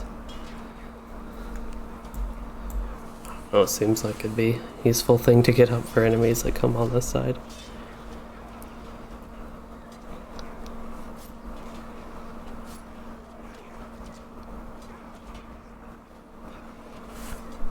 Were you talking about the ones with like the rocks or stones that needed to be killed?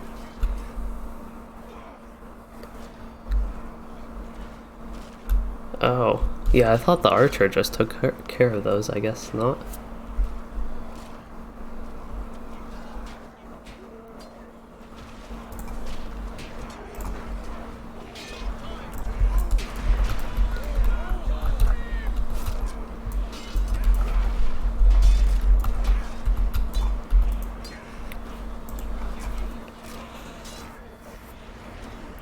I think the main thing with barricades is they slow enemies, so like when you do get side missions or get overwhelmed, they just really help with that. But otherwise, like damage-wise, the soldiers do way more than I can contribute with just that.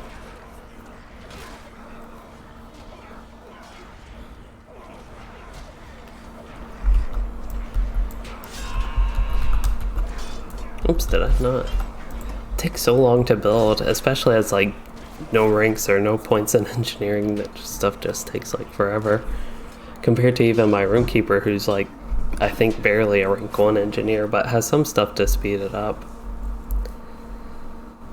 And this character being a vanguard, of course I'd be focused more on killing things, but there's really no point in that at this point in the epic battle.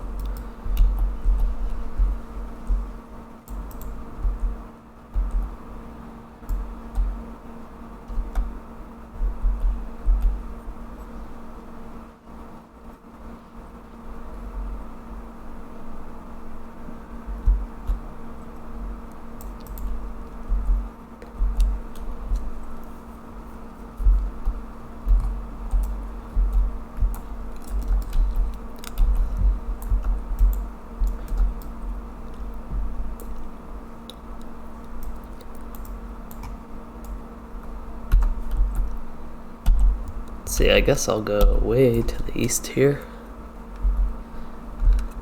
Take care of things way down on this side. Here's some barricades to build. I feel like I go through do the same thing all the other times because usually people in my group are staying at the west, which is okay because I think they're doing like engineering stuff, getting catapults, those sort of things built and like ready for some of like the potential upcoming side missions, which those things are definitely important for and help you get like better medals and things like that. So I think just in general, once you have more things to do, like engineers, I'm thinking in particular, they have a lot more to do during downtimes of epic battles where you're not really doing too much like this because they can get their stuff set up. But for somebody like a vanguard or officer, you just like run around here and it doesn't feel like you're doing too much. So like I'm a vanguard and have to kill a bunch of things to get progress, but the soldiers do that on their own like perfectly fine. Hey Saul Caballeros, or is it like Caballeros? I am a captain. I am particularly spec'd in the blue line captain. As far as the epic battle goes, that doesn't really matter too much. There's some parts in some of the epic battles where like that actually does play a role in like Pellar gear. My favorite epic battle, which we don't have on Honor yet. That one, you actually have to have somewhat of a group structure, not like completely, but having a tank and a healer and all that stuff is nice. Oh yeah, halberd is a cool weapon. I do like the halberd. The only thing is, I don't feel like the animation for some of the skills on the high elf captain at least are that great. Maybe on the man captain they're better. I actually have a race of man human captain on Arkenstone and he is my high level captain, but I haven't actually used halberds with him in a long time because has his imbued sword. But some of the animations I feel like aren't that great, like Valiant Strike there I don't think was the best, but some of them are okay. And Gallant Display just has a neat animation in general. But yeah, some of the things just look a little bit weird to me with the halberds and high elf captains at least. But overall they are a neat weapon. Anyway, to get to your other part, they need to allow hobbit captains. I know a few people that would be fans of that. And there are rumors that I've heard is like an actual thing coming up that river hobbits are coming and they would have a new like class that hobbits can be, and some people seem to think maybe that is captain. Lore master would be, I think, the other potential possibility, but that one seems like it would be way less likely to me. And this isn't anything that's like really confirmed, it's just I think a possible thing I've heard from a few things that like Hobbit Rivers were at least in the pipeline for LOTRO to eventually be released, maybe like a 2021 thing. They need to show heads being lopped off. That would be pretty neat because with halberds you could like cut their heads clean off with the axe part of it. If y'all can see where my mouse is, that axe part of it. And then I'm actually using like the totally wrong outfit on this character. There we go. I just found that out like, I don't know, whoa, something killed me.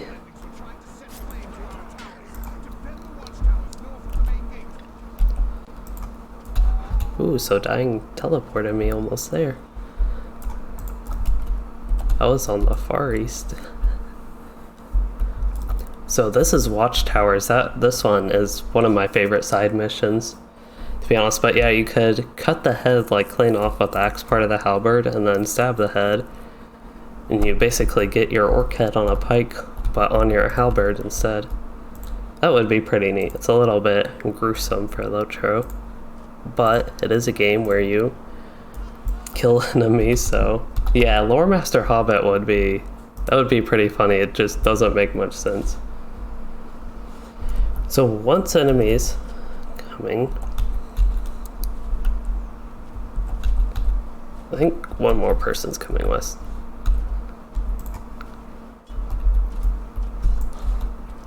Okay, I'm going to try recording at the same time, and it doesn't look like I have much impact on my performance. That was the main thing. I was like, I think I've tried this before and sometimes my FPS would go way down, but yeah, here I'm actually, because there's not much else for me to do, I'm just like killing things and trying to defend the tower.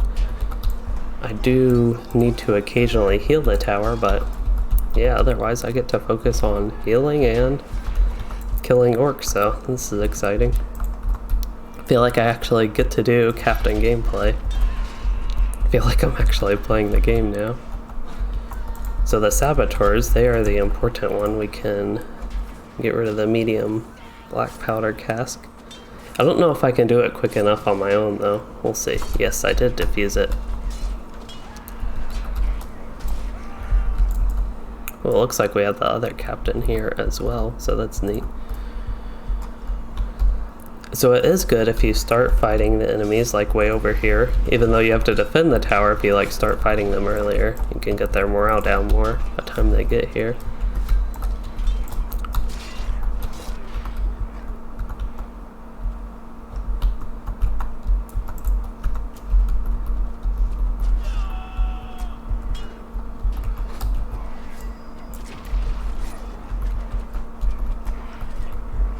So I think Lore Master Hobbit Lore Master would be neat. For one, just to see them casting the spells. For two, with a staff and, well, with a staff in general, I think a Hobbit with a staff would be pretty funny, but also like dual wielding bad. We're about to lose the tower. We've already got 70% damage.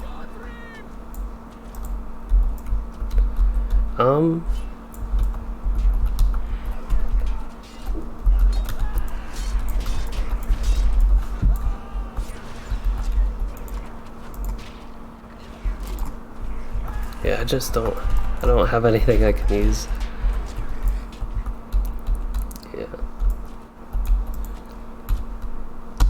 I have like no promotion points, so I'm not that much use right here.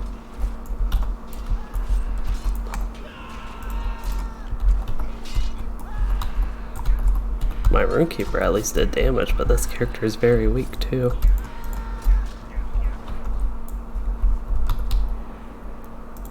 Yeah, I just really feel like I'm not able to contribute much. I don't know why that went down. It used to not be down that far. That's weird.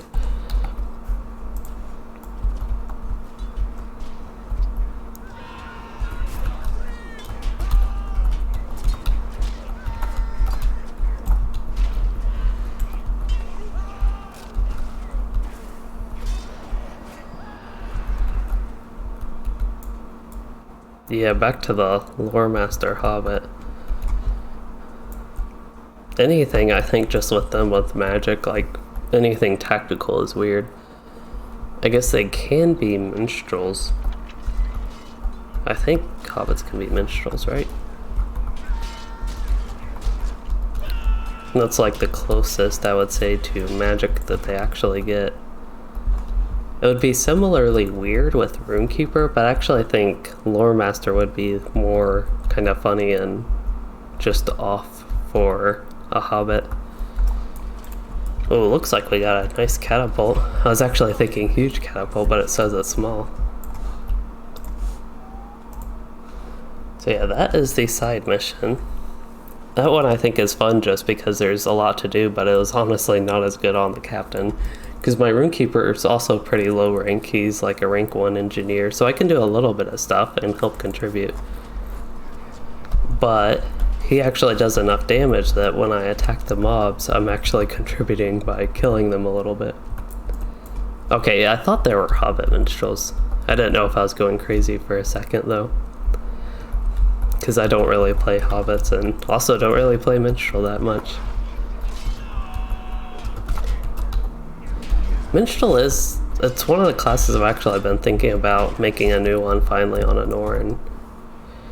Leveling a little bit. Because there are some fun things about it, I just really have to be in the mood for it, and maybe I am just a little bit in the mood for it right now. I think their yellow line's really fun, it's just not the most useful. So I think we get one more side mission, if I remember correctly eventually, but otherwise I don't really have to do anything in this entire thing. Paramedoc. That's a neat name for it. It actually sounds fitting for a Hobbit even, Paramedoc. To me, I'm, again, not too familiar with the Hobbits, but I like that name. I have trouble coming up with character names. I like base them all off the Legan and then Melrethel and Louis as like my base names and just variations of those.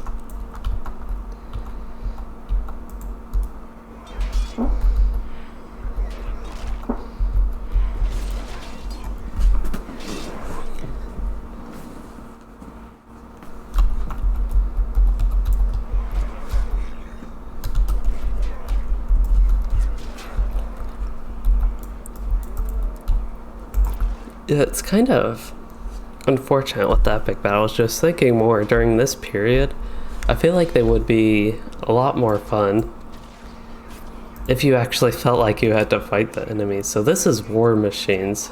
Okay. So this one's kind of interesting. It's another one that I can't really record or get gameplay of. But there should be some arrows there. I just actually targeted some, so get these arrows. And you give these to the archers when they run out. You don't have to like click their thing, you just go by an archer that says they're out of arrows. But then we also have to fight a war machine, one on the east side and one on the west side and all that. So I'm going to stay east here. So like one of these archers will say they're out.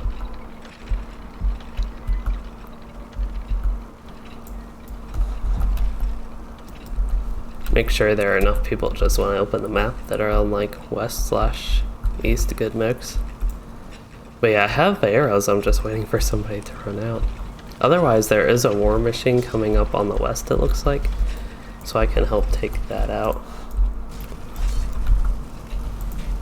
The one on the west is coming up, or I mean the east. So I'll focus on this.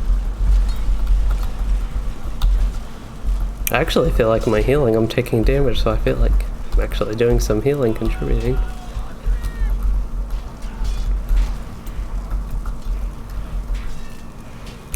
Yeah, my Runekeeper did like crazily more damage than this. He was getting like what's epic for the ages, not epic for the ages, oh my, epic conclusion. Like 20k crits and just getting 5k to 10k crits even with regular skills. Here I am stuck doing so tiny damage, which you'd expect from a healing captain, I guess, to not do insane damage, but it's just a stark difference in how well the characters do in epic battles, and I just died there, taking a lot of damage from the war machine. Oh, did his... Wow. That's doing a lot of damage to me, but... Oh, I got it down quickly. So this is totally random, but... So mounted combat on pretty much every character I've played and actually gone through mounted combat on, they have been much weaker on the war steed. Like even after getting them fully kitted out and doing a bunch of things and getting them leveled up and get their like relics, the legendary item stuff for them, and all that stuff, they've always been weaker on the war states than like regular combat by like far. But the Guardian, this is very weird. The Guardian is like by far the strongest class on the war state that I've played. It's very weird. I don't know why a Guardian would be that way. They're even like, I did a Hunter through that. Hunter is one of the few that I've actually gone through that.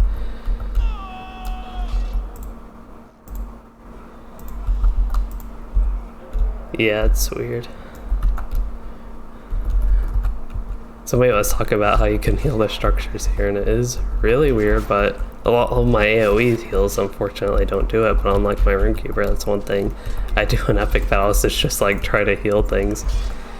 And it's super weird, like I can heal the tower, those things we were trying to prevent. Yeah, I think on my Runekeeper pretty much everything does. Like the AoE heals on the Captain don't though, unfortunately.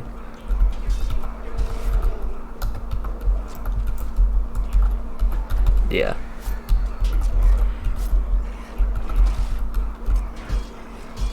But anyway, what was I oh yeah, the Guardian. I think it's just funny that the Guardian, kind of the classic tank class, and one that's not insanely strong DPS, is like the strongest on the war steed for me, because my Guardian, who's not really kitted out and haven't done too much amount of combat on,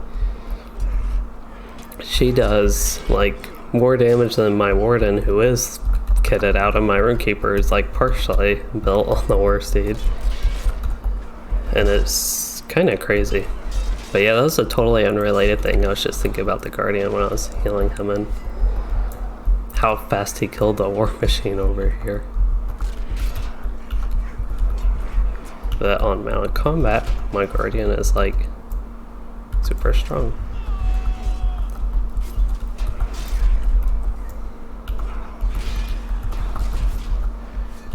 I also think epic battles are a lot more fun when you actually have people, like a larger portion of your group, concentrated in one area, unlike early on in this epic battle where like each person is at their own station. To me that's just more boring because you're like uncoordinated, not really a group. You're just like individually in the epic battle. And it's, I don't think that fun that you're like that, and that's one thing with Pellar gear that with that you're more concentrated, and just why I like that as an epic battle more than the other ones. It's not like something that's one of my favorite things to do in the game just for epic battles. I enjoy it.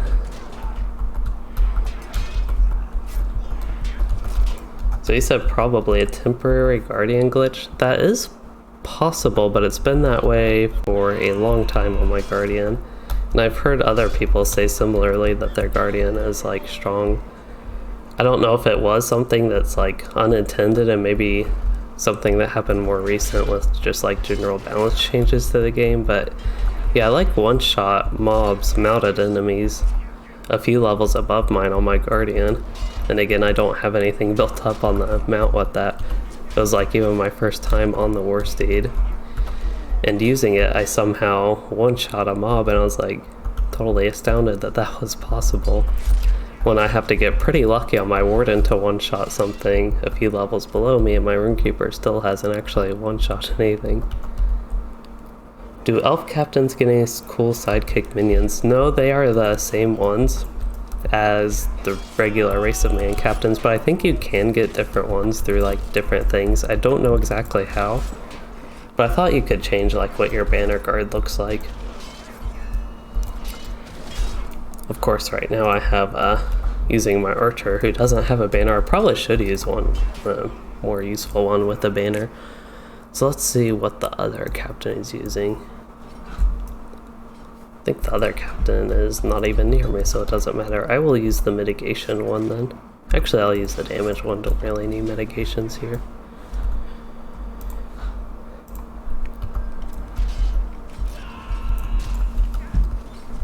I think a barricade just like died or disappeared. Maybe somebody dismantled it. Okay, so you do craft the different banner guards, like the appearances for them.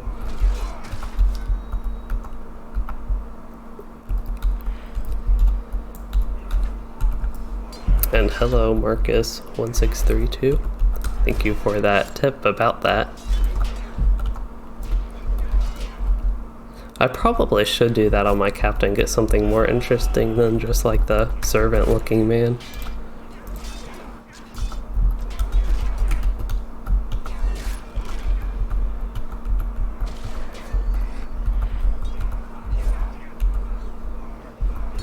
Yeah, I feel like there's almost hardly any reason for me to be fighting those things. Just feel like I need to do something while here.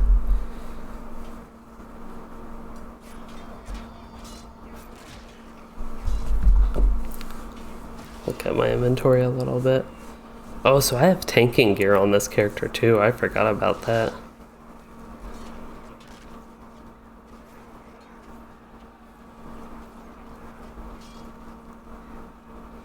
So, this is something I talked about earlier, but my somebody in the group is talking about what they're doing because they're like running around not even where the enemies come.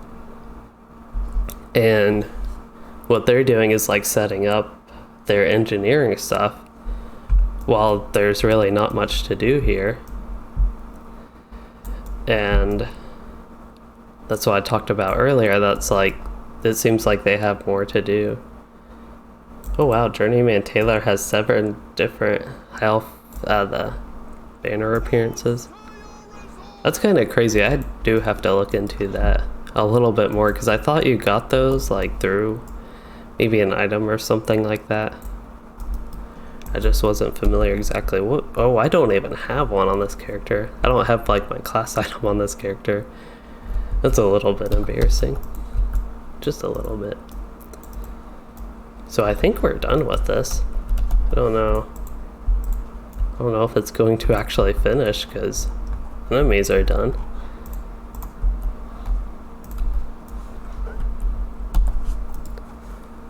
I'll go see what everybody is doing over here. There we go. Now I'm getting everything. Maybe I was just lagging.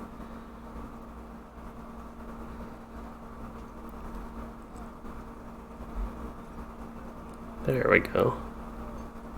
Yeah, now I'm just now finding out what everybody's getting. It sounds like I might have been a little bit behind.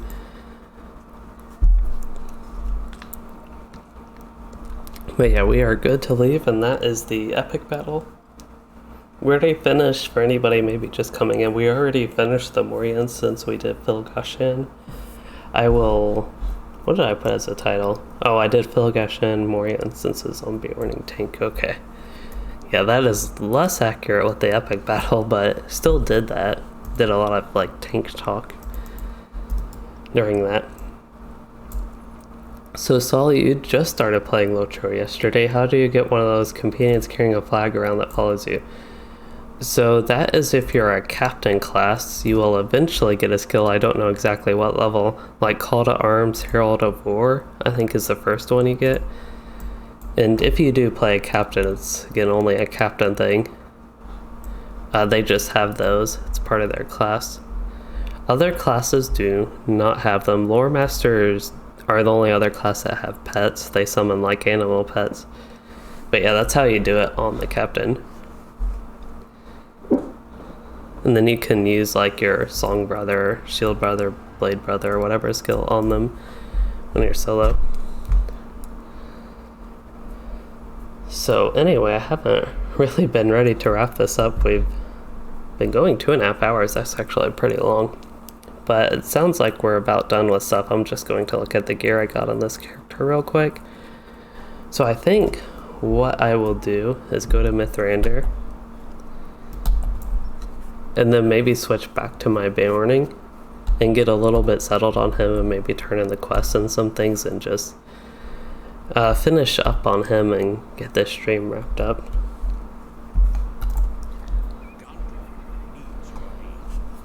But as far as doing the epic battle, you will probably notice that wasn't as exciting to me as the Moria instance. I really think I have to get higher level, and Helm's like just doesn't seem good for Vanguard. Seems like more of an engineer thing, which I guess you have 2 different specs. I could go engineer for like that specifically and only be Vanguard for I guess I could do that and save more points. After defeating enemy, 5% chance to give me a damage buff. Has a cooldown of 1 minute though.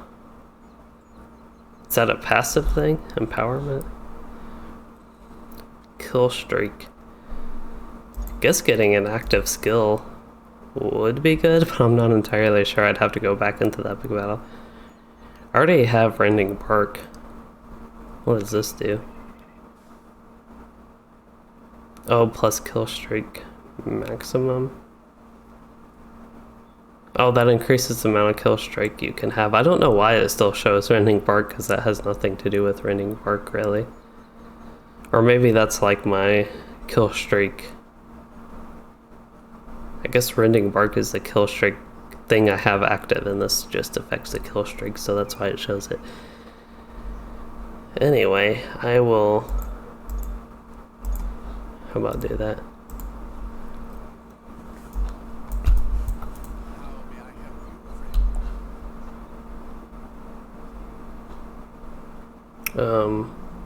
Sixth one. What is that? That is... I can't say it's like the Citadel or something like that. I know that's not it. It's the high one. There we go.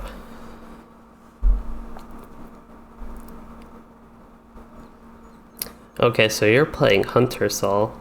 A lot of people like Hunter. It's often recommended to people as like a good starter class, being ranged and all that, but I personally don't find it the most exciting class. Sometimes do think it's boring, but also don't think it's like an particularly like very boring class. But anyway, Captain, I don't know if it's a particularly great class I would recommend. It is a little bit slow, but if you like the idea of having somebody follow you around in combat, it's good for that.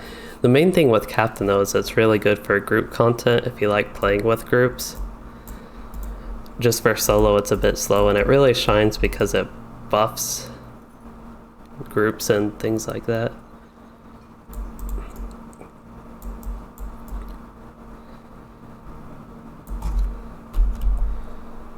Okay, so I am going to also turn in this quest.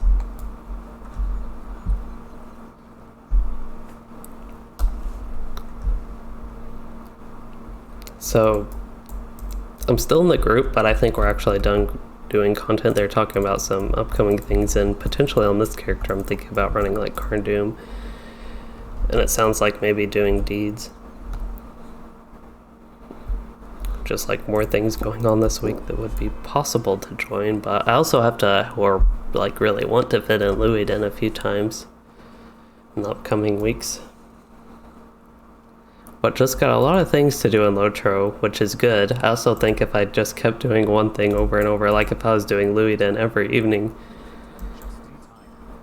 that would probably get like burnout and just be tiring after a while. So good to keep things varied, I think. At least for me, I like doing a lot of different things in the game.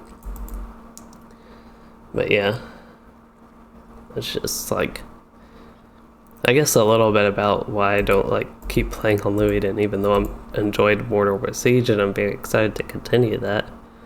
I can keep the excitement by taking a break from it every time I play from it, really. But anyway, got to what I wanted to do on this character, so we can go back to the Beorning and get a little bit settled on him after that little epic battle break for this evening's kin event. And that's, I think, every Wednesday, Friday, and Sunday that we do the kin events. And as people probably knew from the past before my break, they would be varied and sometimes go kind of unexpected, as like the plan was to do Fil Gashan, and we did that. But I thought Norma would follow that up with more Moria instances. Instead, we did the epic battle. So that's just how I ended up on my captain, really.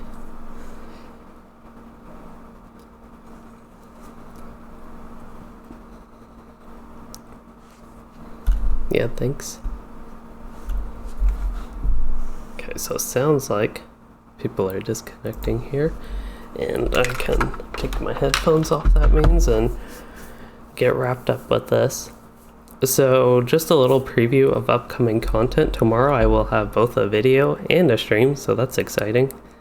The video is going to be a new series, new like guide series, well really a new guide. And I plan on it being a series as in getting to other classes. It's a class guide and just something new that I'm excited to try out. And then I have 4 kind of test type videos. They're like serious videos, but I am just going to see if people are interested in them. It's really going to be a review series of the captain in a way. Oops. Okay, time to go to Anazar Meckham. I can't believe I actually know the name of that like little camp in Moria. It's such a long name and something I never actually knew or bothered to really get to know, but it's Anazar Meckham. And this, I should have a bunch of quest turn-ins at these dwarves at the table. This is from the Fil Gashan quest that we did way earlier at the beginning of this stream. So just turn those in and I will get closer to level 58. The other instances I have to do, actually I might, I gotta try this. So I need to do Grand Stare on this character for quests, and we're going to get to it eventually with the group. But I'm just going to see if I can solo a little bit. Because I feel like I need to do something on the Beorning other than just turn in those quests and be done. But while I'm doing this, to continue with the upcoming content to give like general updates, yeah, we'll have those 4 videos on the captain, at least that's what I think right now. And they will kind of be tests to see if people are interested in that type. It's going to be, there's the first one's a story of my captain experience, and this is like stuff if people are interested I can expand to other classes. And then the second is some of my thoughts on like how the captain could be changed for the better. It's a little bit of an odd video. I'm not sure how great that one would go. That's like the one I would be like least confident is well received by people. It could be controversial basically, because I have done a video or 2, not that many, but a couple videos like that in the past that are like some people really like them and some people seem to not like them as much. And then what was the third one? No, the third one's really weird. I'll just leave it at that. And then the 4th one is bringing back an old series that only had 1 video, because it was a little tough for me to try to do more than 1 video, but I think in this new format it should be fun. And I know that's not a lot of information, but I don't like want to completely spoil what some of my upcoming videos are, because I think they're exciting and more exciting if people don't know exactly what to expect. So to think a little bit about what I'm doing here, I'm going to try to solo this boss and get to the wargs, because I think they're what I need for the quests that I have in here. And I am not sure that I can solo this guy. I kind of doubt that I can in a way, but I thought I would try just at the end of the stream here, see if it is something I can do. That way I can get my quest progress and be happy with all that and just have a little extra thing to do here at the end. Right now it's actually going smoothly. I was able to heal myself up and I'm good to go here. I only had to use 1 cooldown, and that wasn't even my good cooldown. I can even use heart in here. After that initial like burst of damage I took, I am doing fine.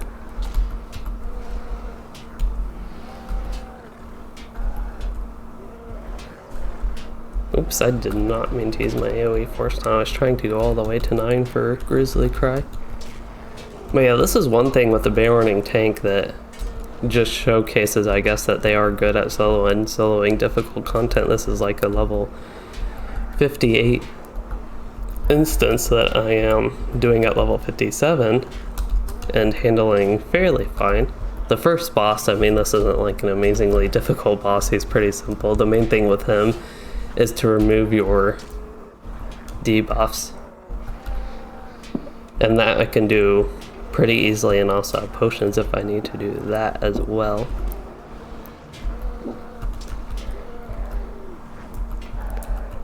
But yeah, otherwise it's like very easy mechanically, just like take and spank.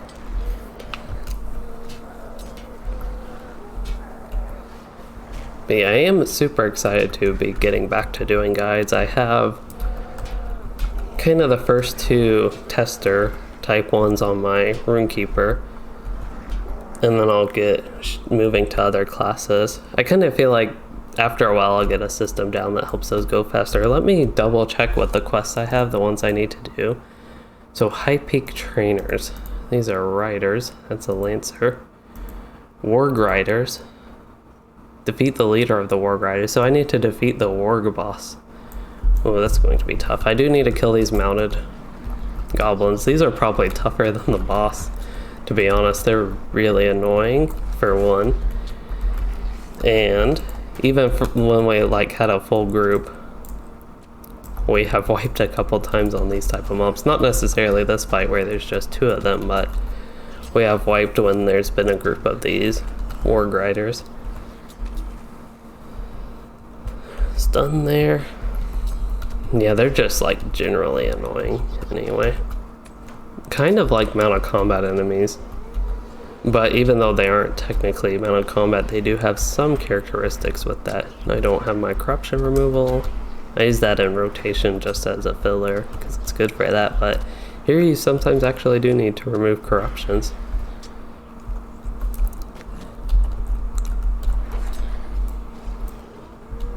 It's really going smoothly though. Killing these two. Kind of just, I didn't really even expect necessarily to get this far. I thought maybe that first boss would wipe me out and have trouble with that, but that's good because if I can get these quests done, that would just be a nice thing to get out of the way and be able to turn those in.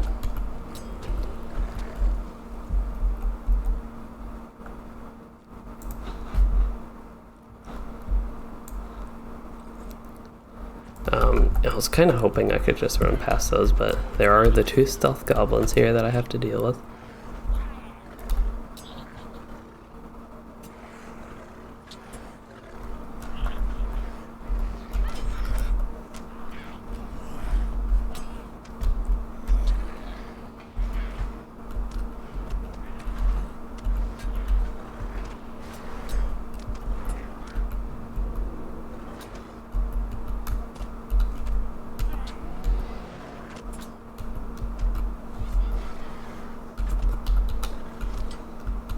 It is a little bit slow, to be honest, going through this solo, but that's expected. I mean, I don't have any other DPS to back me up. Maybe for a fight or two I could switch to red line, but my other spec is actually the yellow line. Because I'm not a big fan of DPS on the Beorning. At least playing it, sometimes it's okay for like short sequences, it's pretty good.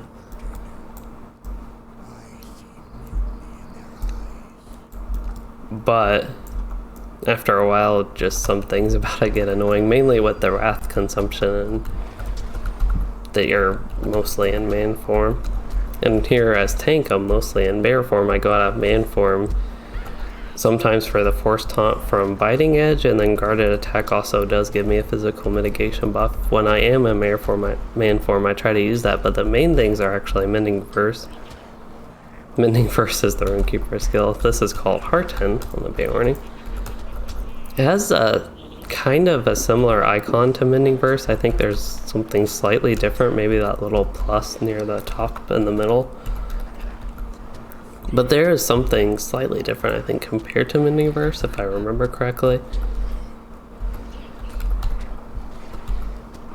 But I mainly go into man form for Hearten and Ferocious Roar. And Ferocious Roar, as far as tanking goes, gives me not only the Wrath, but plus 15% maximum morale, which is definitely helpful. Alright, so this is where I need to be. I think I need to kill those trainers there and all the wargs, and then the boss, Glothrok the Vile. And first I have to get through all these riders, which they are the annoying mobs, but it looks like all of them are going to aggro. Maybe I can line of sight them up here. That would be a nice way to... That one's gonna run away anyway. That other one's gonna run away. Well, while they're doing their inductions, I'm just gonna run away and not care about that. Go fight the... I guess it's the Lancers are the ones doing now. What are the other ones called? Riders? The ones that run away and be very annoying to me. Here I do have to heal myself up. Like, for all I know, this fight could actually be tougher than the boss fight. I will use my evade counter. That has a really short cooldown. It's 40 seconds, so that one's a really good one to be free to use.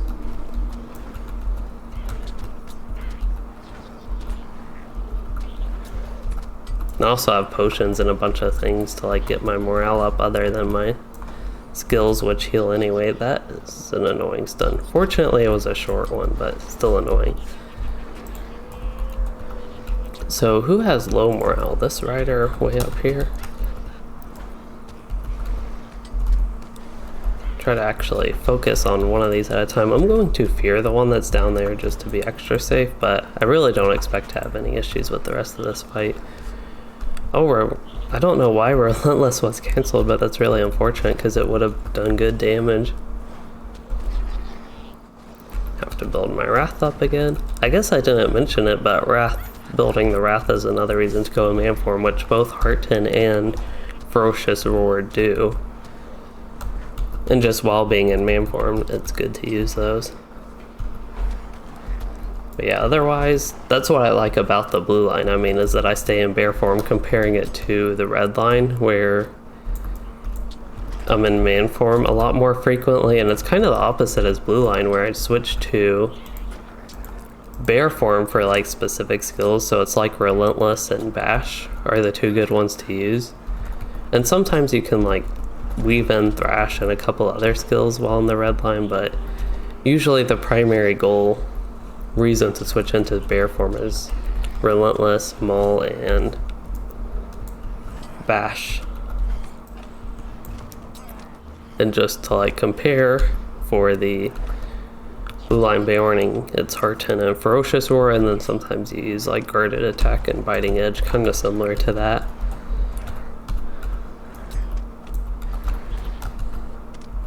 And yellow line, I just don't play that enough, even though I enjoy it. I don't have enough situations in the game where I really need to heal on a Beorning to have too much to comment on. I think that one you actually switch between the forms a lot more frequently and have different reasons to be in each one. But anyway, we can see how this fight goes. I don't know if you can do this fight without pulling the whole room, to be honest. I can try when the trainers are away from each other a little bit, just see. Okay, it looks like I can pull one group at once, which will be extremely easy, I expect, because these wargs should die quickly.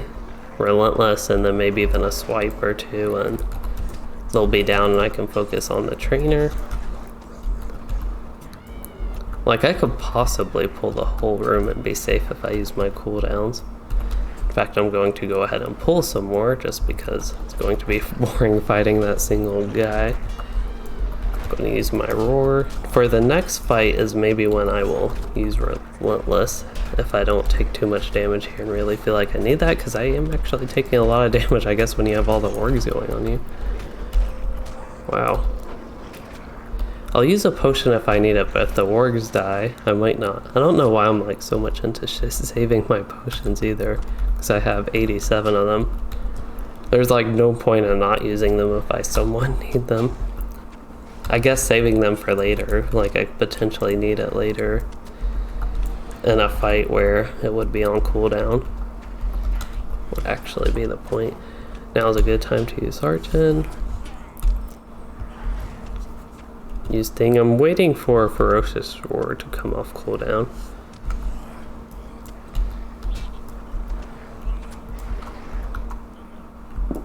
Oh, I don't know if Relentless is actually off cooldown. Okay, it actually is. I know it has that bug where it doesn't show the cooldown once you switch into bear form, which is quite annoying.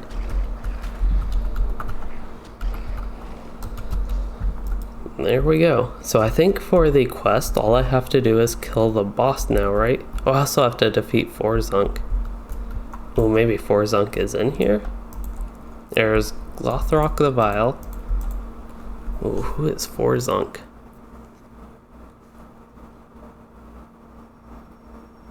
The pair.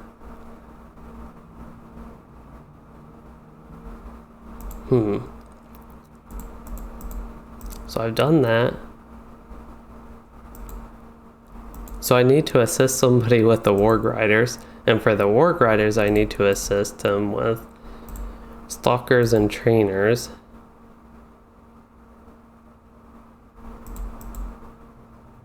And the rider and his mount. I guess Forzunk is in here. We'll see how the fight goes, and maybe I think the orc comes off of them or something, but yeah, this one might be tough. It's pretty exciting. Seems to have similar morale to the first boss, so probably the same like Nemesis. I didn't know if the first boss was like a mini boss and wasn't as strong. I know mechanically he doesn't have too much to him, but like in general difficulty, maybe he was significantly easier than these.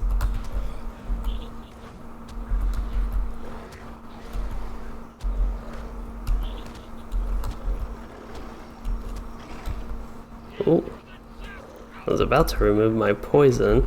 I was like, I don't think that's what stunned me, and it doesn't look like it is. Okay, so Hearten's off cooldown, use that. I will use guarded attack just while up here.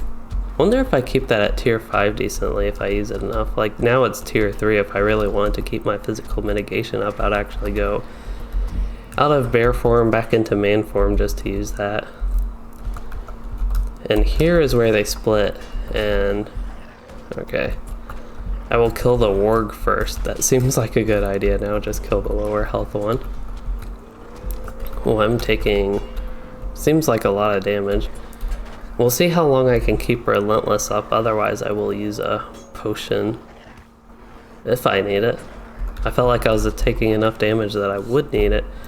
Now I'm stunned, but I'm going to go into man form, use Hearten and Fighting Edge, and then guarded attack. The poison bite deeply. That sounds like something one of those skirmish lieutenants says. Oh, which one is it? Defeated foes, right? Okay, one thing I was worried is this goblin would get like a huge damage buff. Oh, he did get something.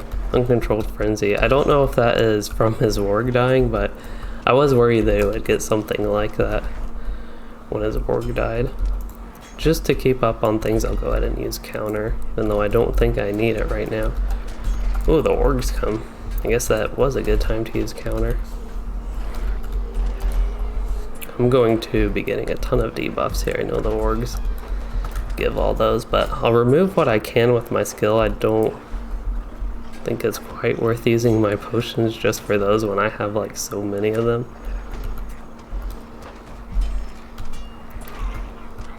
Ooh, my morale's going down.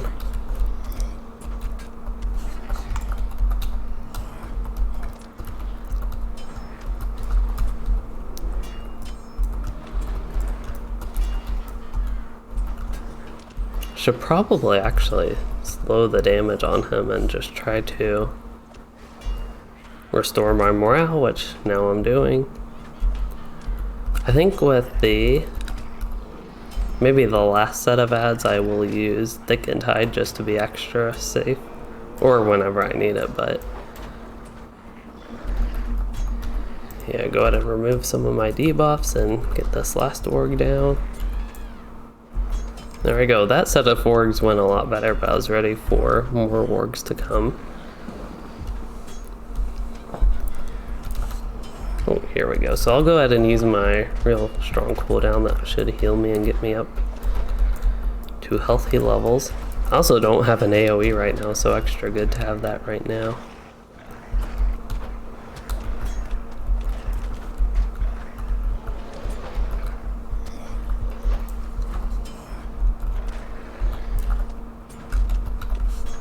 And now the rest of this fight is just burning the boss down. I don't know if his damage buff, okay, it looks the same. I didn't know if it would like keep going up with each time a warg died or something.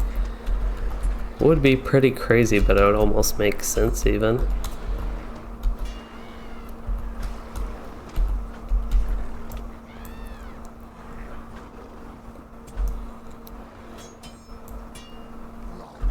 And there we go, got my quest done. I believe that should I can stop pressing Shift L and just press regular L. I believe that should be everything I need, just those 4. All the level 61s, I believe, are like 16th Hall, Shadowed Refuge is the town, Dark Delvings, and maybe, what's that one called? It's a Fil Gashan like name, but it's not that.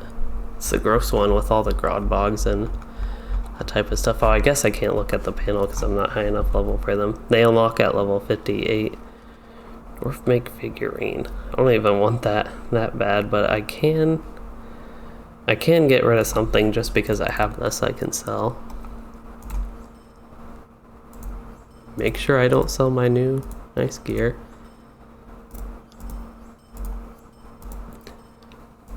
I guess I'll see if I can find somebody that can craft the level 58 jewelry. That would be a nice thing to have like a set of to go along with this stuff. Especially it looks like I'm still using the level 50 rings. I don't know if the crafted jewelry is any good, but just something to think about to look out of.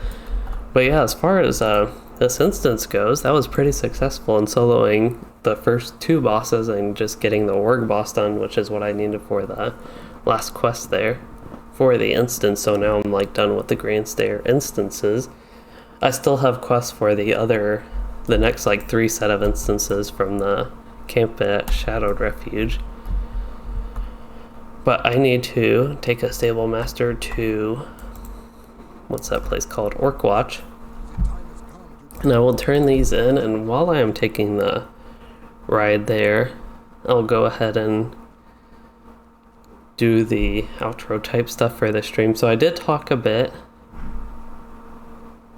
about upcoming content before I knew that I'd actually continue with something and have more to do in this, because that was actually really fun doing Grand Stair on my own. It did take a little bit for me to like get through the health of all the mobs and all that, but it was nice challenge, and keeping main thing was keeping myself alive, of course, and working through that. I didn't even have to do too much. I mean, I only used my good cooldown, which is Thickened Hide, once, and I didn't even necessarily completely need it when I used it.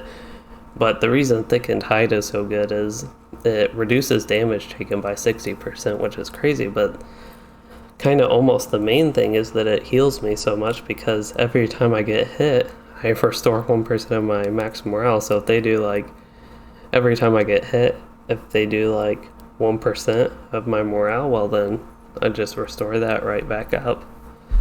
And potentially maybe even dodges and parries and blocks and those type of things, maybe they even contribute to that. And I know at least my morale goes way up when I use that, on top of not taking nearly as much damage.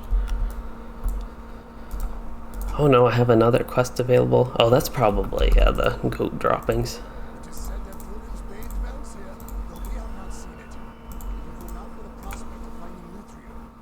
Steps of the Grand Stair. So yeah, Grand Stair quests are done, so that is nice.